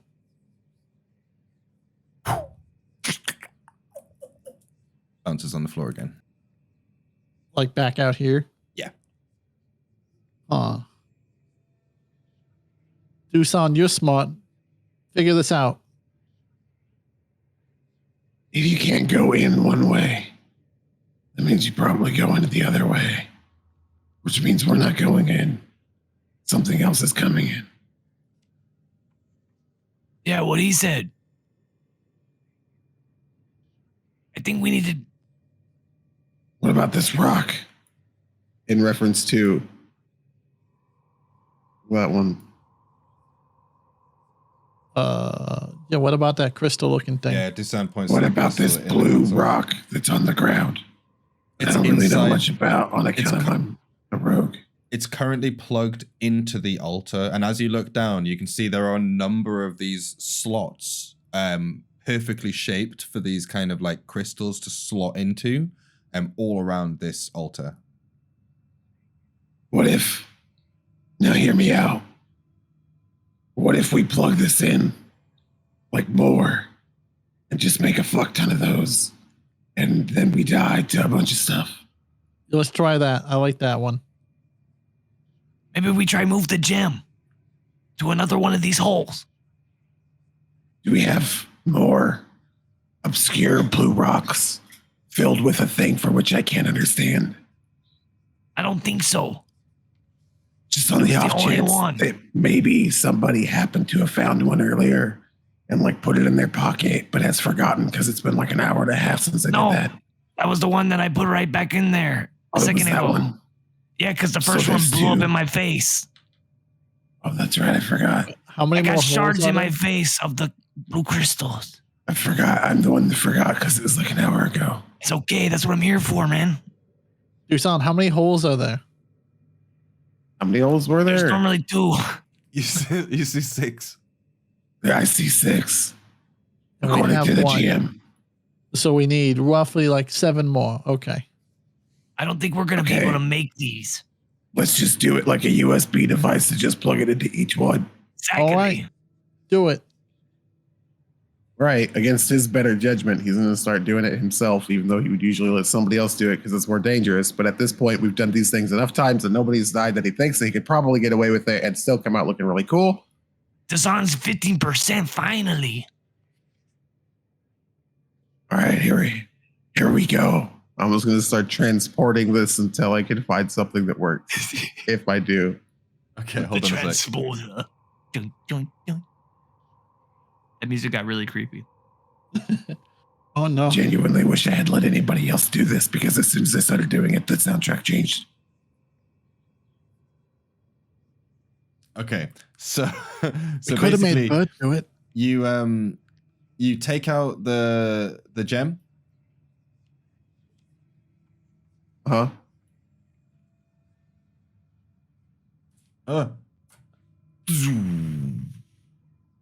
Everything dies. I broke it. I broke it.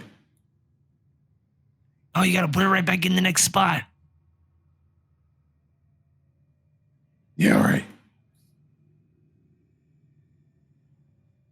So you move it around to the next spot, plug it in. You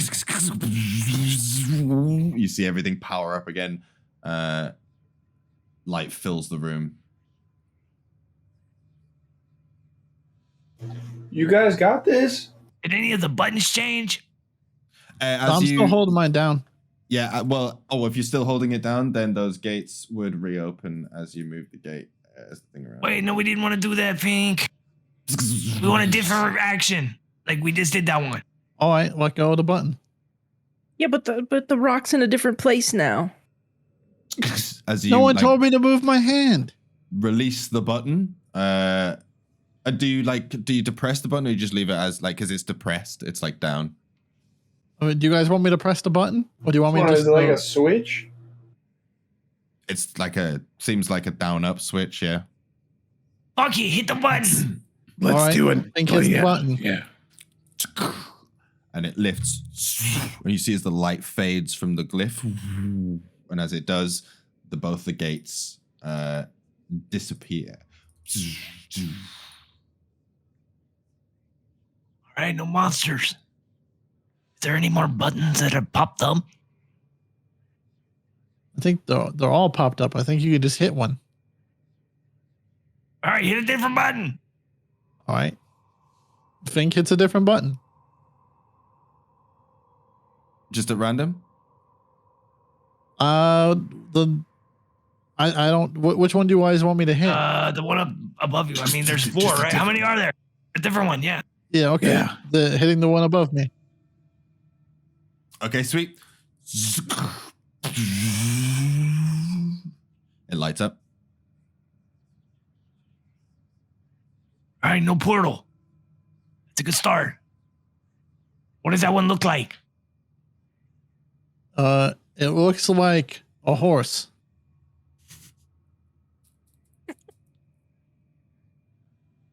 Yeah, that button right there looks like a horse. The other one looked like a horse again for some reason. Not good. Is there any other buttons we can push? All right, Everything this just one looks like horses. I'm gonna push this button in front of me, see if it fucking does anything. You see as a gate above you bursts open between these two pillars. Okay. So that button plus the other button is half the buttons, I think.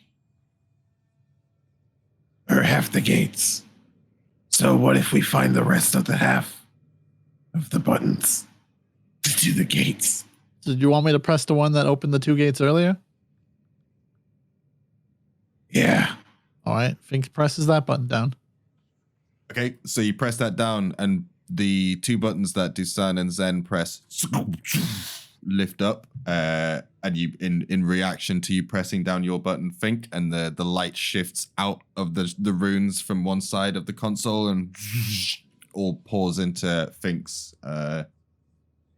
button, essentially, that you've just pressed down, and the gates switch. So this one, and this one.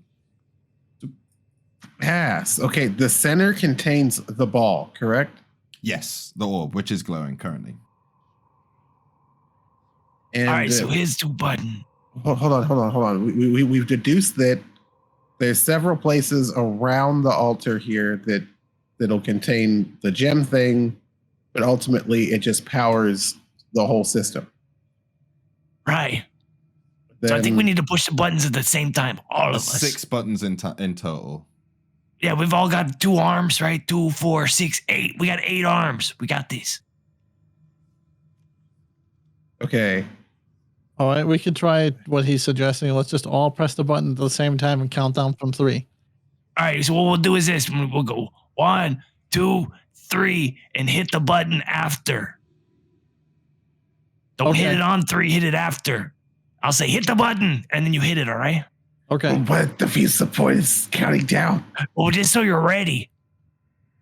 You know, it's like, Fink ready's up. you guys get ready for it. All right, everybody ready? Yeah. Okay, ready. DUSAN? Yeah, I'm like a little confused on it. So we get to 3.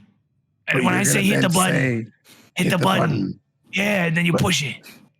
All right, so like it's more like 5. All right, scrap it all. When I say hit the button, we hit the button. All right? All right. I can need something ready to like get me ready before you. If you just say hit the button, what if I'm not like focused? All right. All the Get way. focused. Get ready. He needs help. On 3. You got what? 1, 2, 3.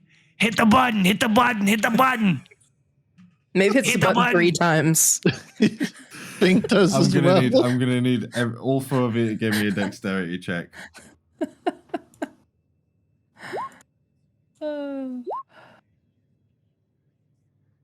Okay, so who's got their hands on 2 buttons? Fink does. Fink, and who else? I think he's the only one. I think DUSAN just went with the 1 button thing, assuming everybody else was gonna. I went with do 2. one. Fuck it. Okay. Fink will do Okay. 3. He's got a tail too. Well, there are no more buttons, but Fink, you press your buttons.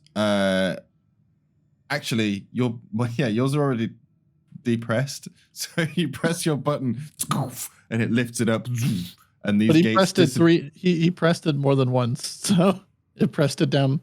Well, what we're gonna do now is, as you press it down, and the rest of you all press your buttons, you see as all of the buttons start to like go down, but you can see as they begin to fight against each other, and the energy pulses into the orb, and you can see it's starting to like fracture along this table, like between each of you. You see the runes are like flashing. Might want to turn it off. I'm gonna grab the gem. Do we turn it off? I think I we don't keep know, I'm not- pressing the buttons like this. I like what's happening. Okay, let's let it go. I'm not doing anything. Let it ride. Boy, I think we can blow this place up if we just force all this power. Fink runs Just- away. So does Donkey. Vigorous button pressing. Vigorous button pressing. Maeve, what are you doing? Vigorous. I'm playing whack-a-mole. 2 hands playing whack-a-mole. Trying to press buttons. Well, I'm into it now. Okay, so you see some crackling energy between the two of you. I would say, yeah, give me a I'm doing E-Honda shit. dexterity check. Please don't let button mashing be the right thing. Button mashing is never the right thing.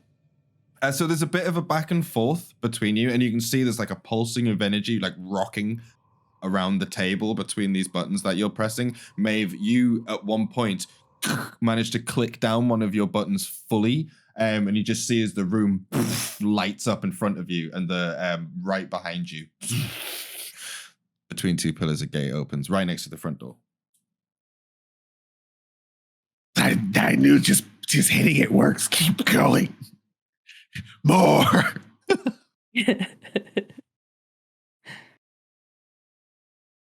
So you're gonna keep pressing down on your button, DUSAN? So basically, as that happens, your button gets locked down, Maeve. So if you're gonna press it again, you would just be like clicking it to bring it back up. Okay. But when we push the If button that's what down you and do. it locks, we can't push any of the other buttons, right? There seems to be a moment as the power transfers that everything kind of gets locked out, but then you can change it later. And what you've seen is when you press another combination of buttons that works, it will release the previous combination of buttons.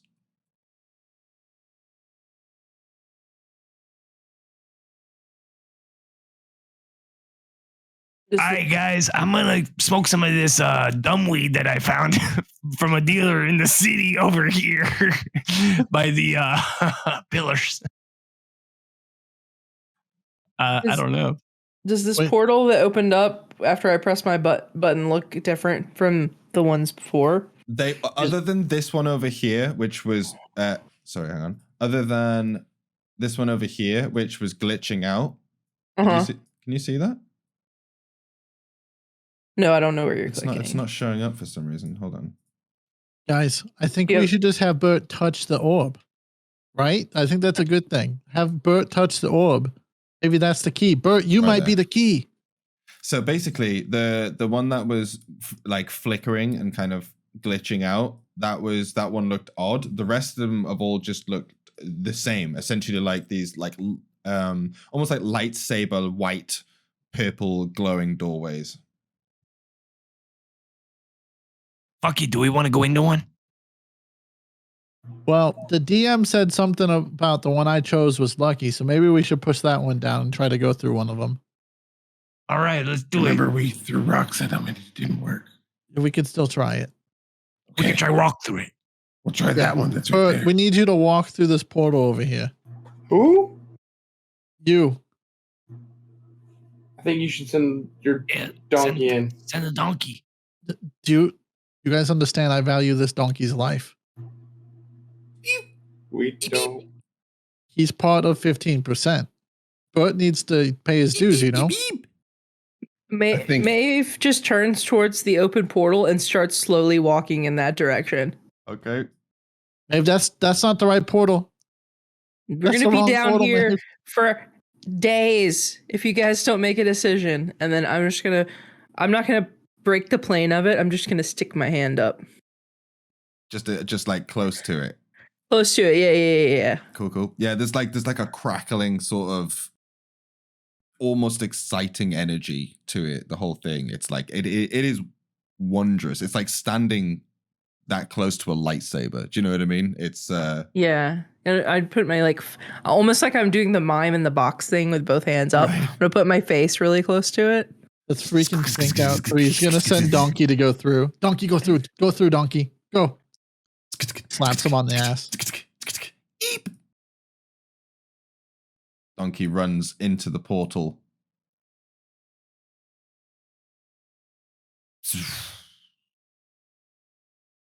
Disappears.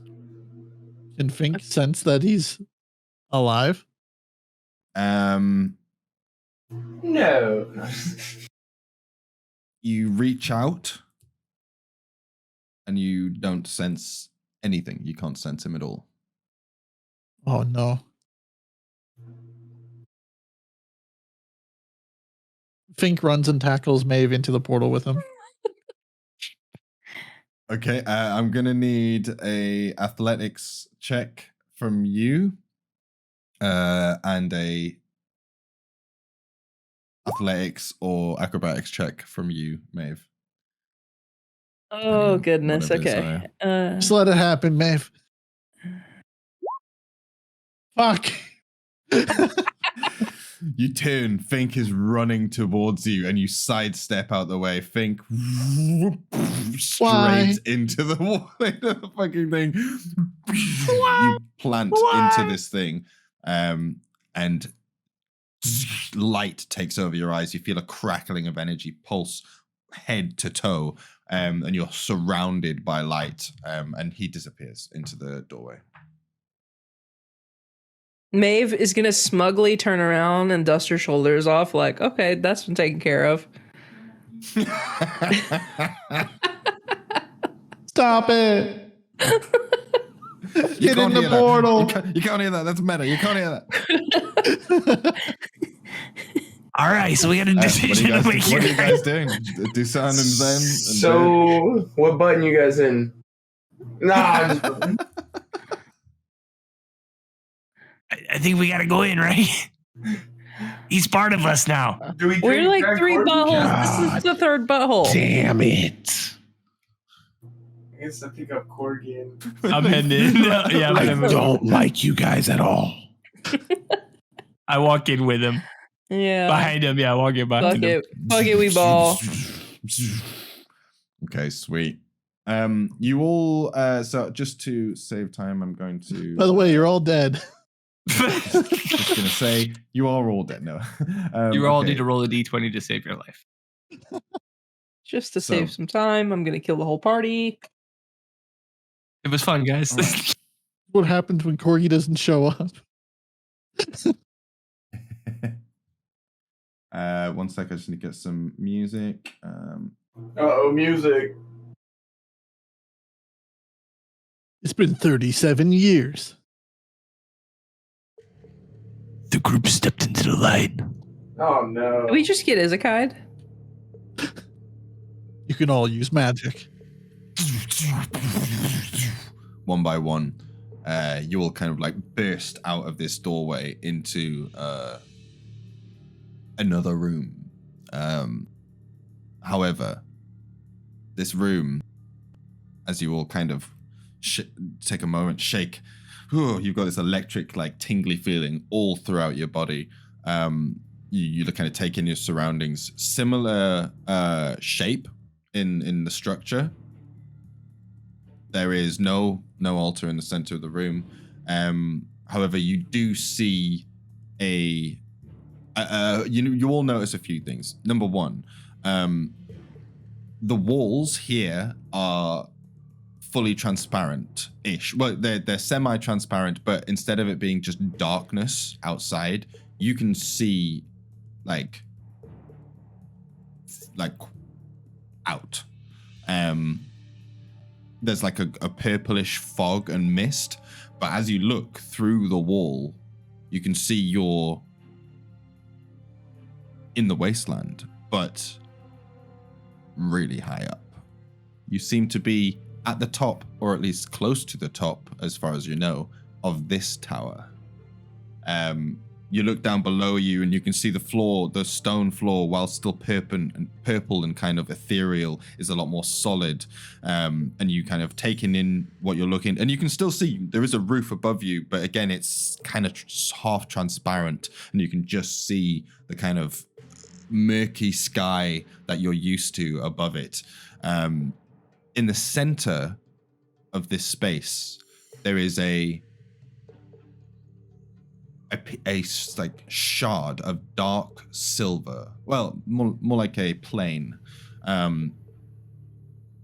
It's like rectangle with kind of flat but rounded edges, like rounded off into a diamondy shape. But it's like a big sort of 1 foot long piece of this dark material, and it's kind of off axis in the center of the room. It's just sitting and floating, and it's just spinning.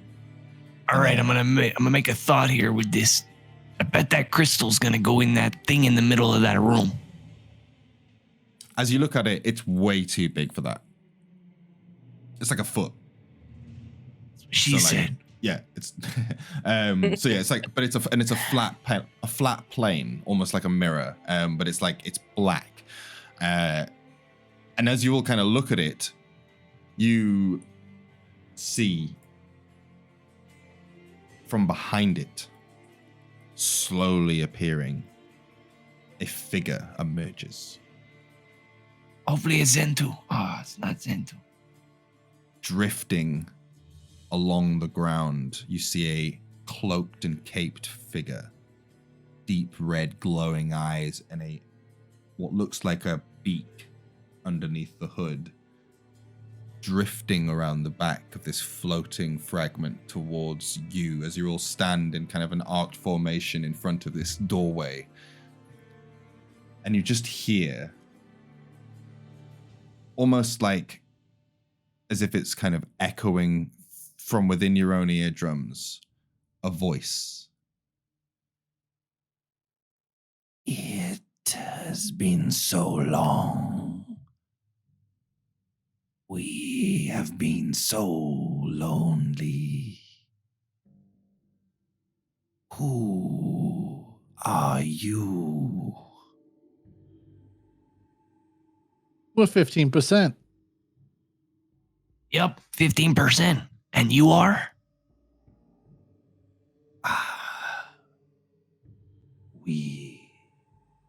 We are. You can call us Iroh. Iroh? Okay, nice to meet you, Iroh. I'm Fink. Do you know about the eye in the orb? My memories, our memories are broken, but I may have the knowledge you seek. Someone may have the knowledge you seek, but I need more. More?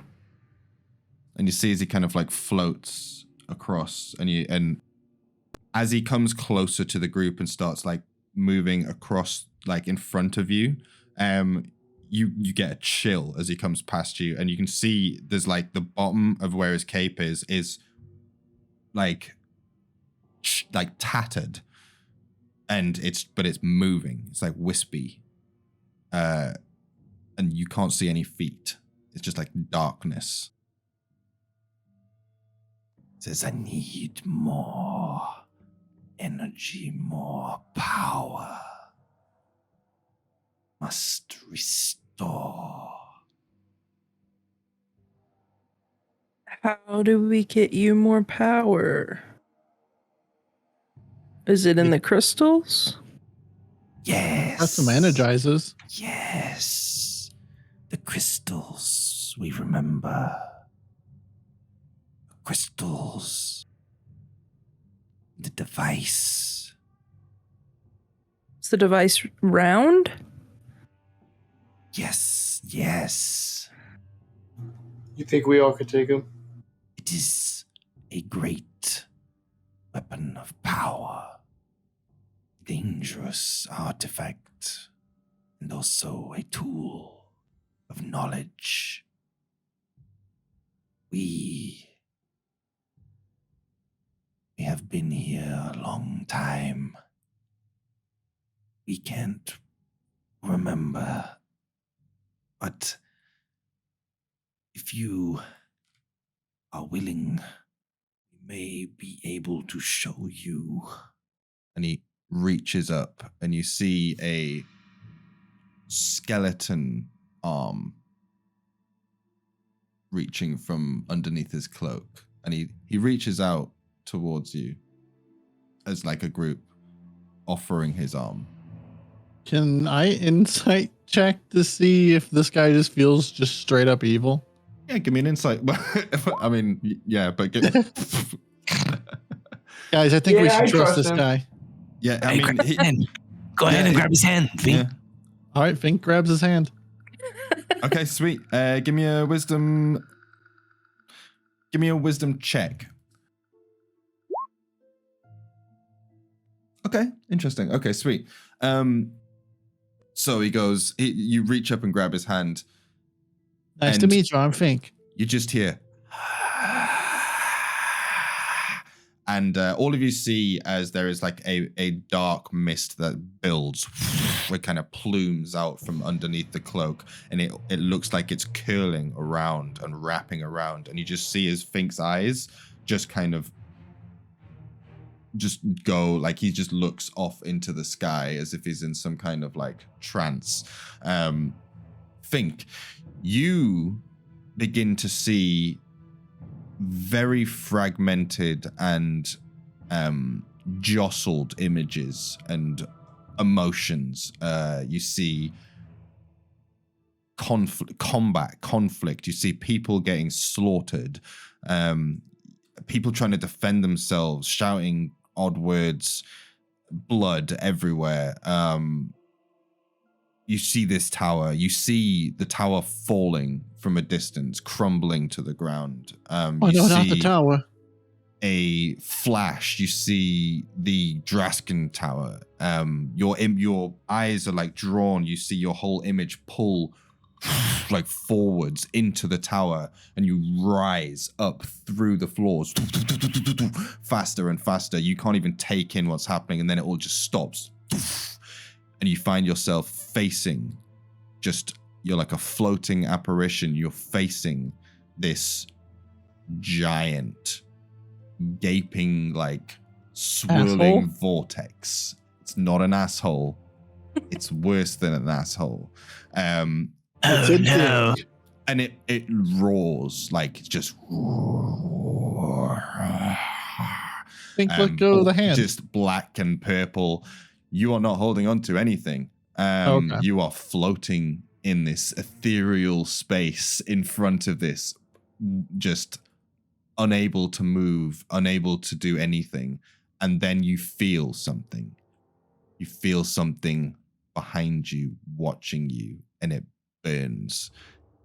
You just feel like a heat on your back, and you spin yourself around in the air. What's that? You lock eyes with a figure, a hulking metallic figure, which is resting on a giant throne in the darkness, and you just see these two purple eyes, and they fire up in front of you, and then you snap out of it, fall back to the ground, and you just hear, yes, you see.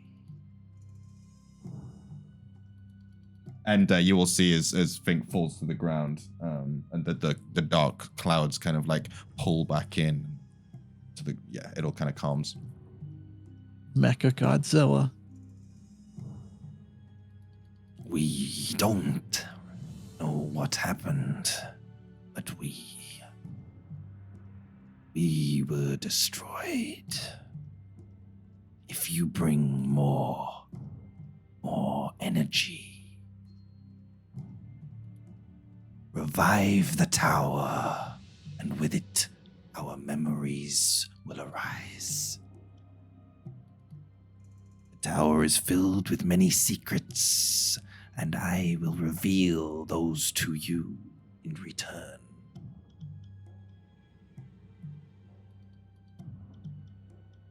Do we have a deal?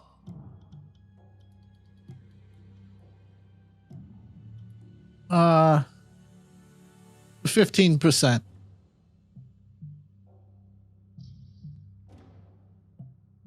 Sensei, anything? I'm sitting here thinking. Fink about this reaches out deal. his hand to shake on the deal. Yeah, I think we're gonna do the deal, right? Are we all a part of the deal? We gotta get through this thing, and he knows the secrets to this place, so we might as well make a deal with this guy. Yeah, I'll make the deal here. Shake on it. So when you reach up your hand, he doesn't reach out his hand in response, and he just kind of floats and turns. He goes, We will await your return. and then there's a moment, and he goes, turns his head, One moment.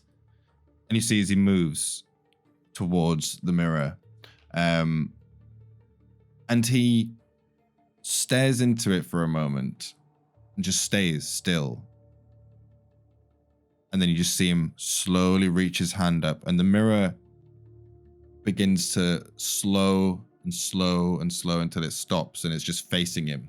And he's facing like the opposite side of you, so you can't quite see exactly what is happening, as it's blocked by this mirror, basically. And he just seems to reach forwards, and he pulls two things, and then begins to float back towards you as the mirror begins to spin. And he holds out a couple of things to you in his two bony hands, and he goes, We will gift these to you. They will help you in your search. Oh, thank you. and what he hands to you are a pair of what look like golden Desert Eagles. shackles. Golden what? Shackles. Like a gold interlinked chain, which holds together two like cuff-like things that would lock together, and they both have very intricate swirled like carvings and runic markings on them, as well as the other thing in his other palm is a very sort of thin, dainty looking stick. It's kind of like a wand, but at the end of it there is affixed some like a golden circle with a piece of glass in the center of it, like a magnifying glass. But it's like there's a sheen to the glass that looks unusual. And as he holds them, says, You must seek out the corrupted. Use the shackles to bind them. This will help you find them. and hands them both to you. Oh, thank you. Fink's just gonna hand the monocle to DUSAN and hand MAEVE the shackles. Okay. Okay. So you can write down golden shackles, All right.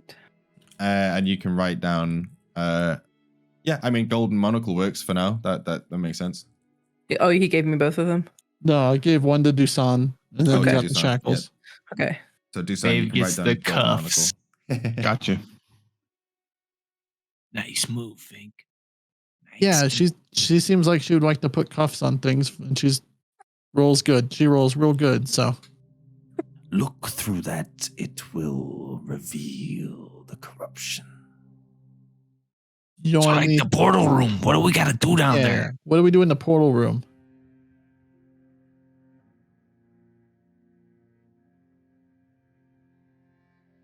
You don't. He kind of just floats slowly away from you. All right, guys. I guess we should go back to the portal room. Should we look around this room further? Maybe look at the crystal? How do we get back there? You begin to hear breathing. And he goes, We need more. We are weakening. You made a deal. Bring me what I want. Now he's getting pushy. Hey, you just said you wanted energy, man. Like, how do we get what you want? Use the artifact. Seek Like out what? the corrupted. And shackle them. Right, we got that. But how do we get out of this room? Use the door. Well, yeah, we figured as much. Bert tries to use the door. I mean, it's a glowing portal. You turn around and step through it. Fink Swan dives through it. He Yes, we're. as they disappear, and you start to filter out as you're the guys who are remaining in the room, you do see as he kind of like just turns into it's almost like a trick of the light. Like he turns into like a shadow and then is just kind of gone. Like, yeah, blends into the room and it's disappeared. How jealous is DUSAN? I think we fucked up, boys. No, we did all right. I think we're all right. We got to go to the next room, right? Just feel like we're helping the bad people. So Okay. you all head back in through the portal, and you find yourself in the main room. And as you will step through the portal doorway, you see as the crystal, the portal closes behind you, and the crystal is sort of while still glowing, it's very noticeably dimmer.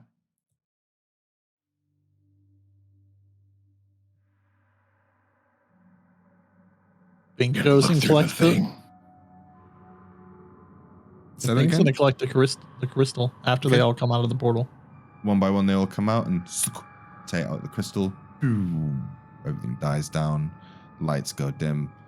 There's just a gentle glow coming off the bricks and mortar. The kind of purple essence that comes around. And you're all left again in the cool chamber. Guys, I think we need to leave here and go out into the world and seek out the corrupted Ow. and get gems as I'm drop. gonna look through the thing. I'm thinking all the gems are in this tower. DUSAN is gonna take the monocle out and look through it. Okay. Just one sec. You feel like you would need to spend some time with the monocle to kind of understand how it works. But yeah, as you look through Thing it, isn't even prescription. it's definitely not a normal monocle. There are a number of like symbols and runic inscriptions. You can give me, excuse me, you can give me an Arcana check if you want. Oh, that's my worst one. Okay, great. So it makes Damn. it's weird. It's really weird. None of it makes any sense. It doesn't look like a normal monocle. You don't know why people would have a monocle like this. But you would need to spend at least like a short rest, spending some time kind of figuring out how you're sitting there going, how it doesn't, what, that doesn't even show anything. How do you even look through this? Okay. and we'll stash it away. Okay. Mess with it when we have downtime. So, all right, gang. Do you think we need to open up another portal and go through? I think we tried the 2 portals, right? Yeah, we can do that. We're here. I think we explore this tower. We've been getting cool shit. You got a crossbow. Yeah, You got a monocle. You got some shackles. I got a ring and some bracers that I don't know what they do. Bert got a mask. But it might be cool later. Like, you might be able to shoot lasers from it. And you don't know what the bracers do. You just wear them. Yeah, but they don't. I don't know what they do anything for me, you know? They protect you. They're bracers. I mean, they look okay with your outfit. Yeah, they look good, but you feel like the braces would be extremely helpful to you if you weren't wearing any armor. Yeah, I'm not wearing any armor, so I'm gonna throw them bitches on. Wait, yeah, put them on. You're not wearing armor? You don't wear armor? Okay. I mean, I wear like leather, right? Yeah, if you're wearing leather armor. Was it leather armor? That's armor. Let me see. Hang on. Let me see. Armor. Light armor is what I have. Proficiency in light armor. Yeah, so you're wearing armor. If you're not wearing any armor, it will give you +2 bonus to your AC. So if you take your armor off, then that you could leave your braces on, and that would give you +2 to your base, like AC. Wouldn't that change his AC though already because he's taking his armor off? Yes. So, but normally he would have 2. Would this is two add more. +2 to my armor if I put them on? No. So you would lose whatever the armor was, but then gain what the bracers are, correct? Yeah. So you would have your base AC when you take your armor off, but that would be +2. So basically, you're just a little bit tougher if you have to take your armor off. But there are classes that don't wear armor, so it would be good for them as well. I'm gonna give it to KORGI. Listen, Zen. Hold on a second. Hold on. Let's have a conversation because here, put it on. Here, take it. I'm gonna take it. I'm gonna put it on his wrist. Right? Mm-hmm. You okay? Now watch this. I'm gonna try to do an Indian burn. Doesn't work. Remember those? All right. Yeah. You see? Just your hands. You Just see split that? back and forwards. Yeah. You see that? Now watch this. And then now, I'm gonna take it and I'm gonna put it on. Mm-hmm. Okay. Now, look. Do you see how my AC is now 16 instead of 14? Yeah, so they're better for you, right? Or better for me? Right. No, for you, you could defend Indian burns. All right. For me, I'm just genuinely better. I'm gonna take them from you. Is that okay? Yeah. Whoever needs them. All right, thank you. Why build has no armor? So if I use this, it doesn't change that, right? Yeah. So you just get +2. Okay. All right. It's better for you than me, so yeah, take them. I'm all about that. Like, that's the kind of guy I am. I didn't hear that. Explanation of the item whenever it was initially described, so I just sort of brain deaded it. But then you said that, I'm like, wait a minute, that's perfect for me. Yeah. Okay. So I'm gonna put that in the journal. And I'm gonna get rid of it. Unknown braces are now still unknown, but in DUSAN's pocket. Oh, the braces of defense. Yeah, I added to my items. You can see an image and the details in the journal under items and then armor. Item index, armor. But maybe this ring does something cool. I put this fucking ring on my finger. Yeah, so basically do you feel like you would need a short rest? To figure it out. Yeah, I'll just keep it on. Yeah. Have a look at the engravings, make sure it rests on your finger comfortably. It looked really good on my hook. Just saying. Yeah, but you got a badass crossbow now. Oh, I know. I was going to give you my other crossbow. Here. Just in case you need it. I've got one. Wait, you do? Yeah, but I didn't have arrows. See, because I play this banjo and it shoots out things. Okay, I was just going to give you another crossbow just in case. We're good. think? Who wants a bow and Little arrow? crossroad. Anyone need a bow and arrow? I don't know. I'm not much of a bow guy. You got a knife. Okay. It's not a knife. So, you should keep it. And I think we could find a good use for it in the future. Like a trade. Something. True. yeah, can always be worth money or trade. We can be turned into a trap. Catch some filthy thieves. All right. So are we going through another portal? Fink puts the crystal back in. It's not as the crystal again isn't glowing as bright as it was before. It's noticeably dimmer.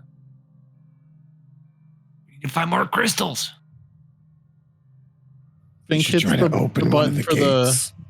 Fink hits the one for the 2 that open up. Okay. You see them both light up, and these are the 2 that have on 2 of the pillars. Were called out by KORGI, Master, and Apprentice. We should go through Master. I think apprentice first, maybe. Yeah, definitely apprentice. No one wants to talk to the apprentice. You want to talk to the master. Yeah, but if we gotta warm up fight him, we first. want to We whoop gotta his warm ass up. first, right? See what Okay. he's up against. I'm cool with that. Okay. Fink walks through the portal. Which one do you walk towards? The one that was called out as Apprentice, Master or yeah. Apprentice? Apprentice. The apprentice. Apprentice. So you walk towards, and you kind of walk up to the portal, and expecting this the same sort of sensation, and you feel the kind of tingly sensation as you put your hand through, and then you feel the wall behind it, and you're bathed in this glow of the door. But you're not going anywhere. You turn around and you're kind of just standing there. Oh, okay. Guys, I don't think this one works. Try the other one. All right. Fink walks through the master one. Okay, so you walk across, stand in the master one. Doesn't hurt or anything, but it's like a tingly, pins and needles sensation on your skin. It tickles. Yeah, I don't think You're this not one's the working. master. Oh, you're right. Donkey. Go through the master portal. You're the master. Oh, maybe you go to the master and he goes to the apprentice. Yeah, we'll do that. Okay. So Fink, which one are you going to, master? Yeah, Fink's going through master. Donkey's Okay. going through apprentice. And Donkey walks. So he looks at you. Eep, eep, Yeah, and on gives 3. gives you a nod. Yep. 1, 2. It's get 3. ready. Yep. And then you both go at the same time. And as you see them both walk towards the gates at the same time, they both disappear.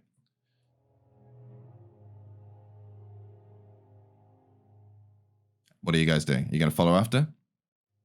All right, Maeve. Bow wow again. We gotta separate. Who's the master? Who's the apprentice? I will go through the apprentice. All right, I'll go master. Okay, On so 3. you go towards the master door. You go towards the apprentice door. You sort of brace yourselves. All right, DUSAN.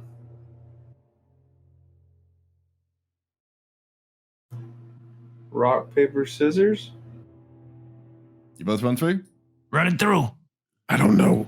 I don't have any of those things. Well, Maeve's a rogue. She went through there. I straight ahead. Here we go. Ah! He chases after him, and then we are left in the chamber, and you just hear. Shit, I forgot KORGI. My smaller rat, which I forgot the name of, is just hanging out with KORGI. Yeah, you actually see him come over, and he wakes up. He seems to have been asleep, wrapped up inside KORGI, and he's like, "Oh dear, oh dear." And that's where we're gonna end tonight's session. Nice. Oh Hell dear. yeah. Oh dear. Oh Oh dear. dear.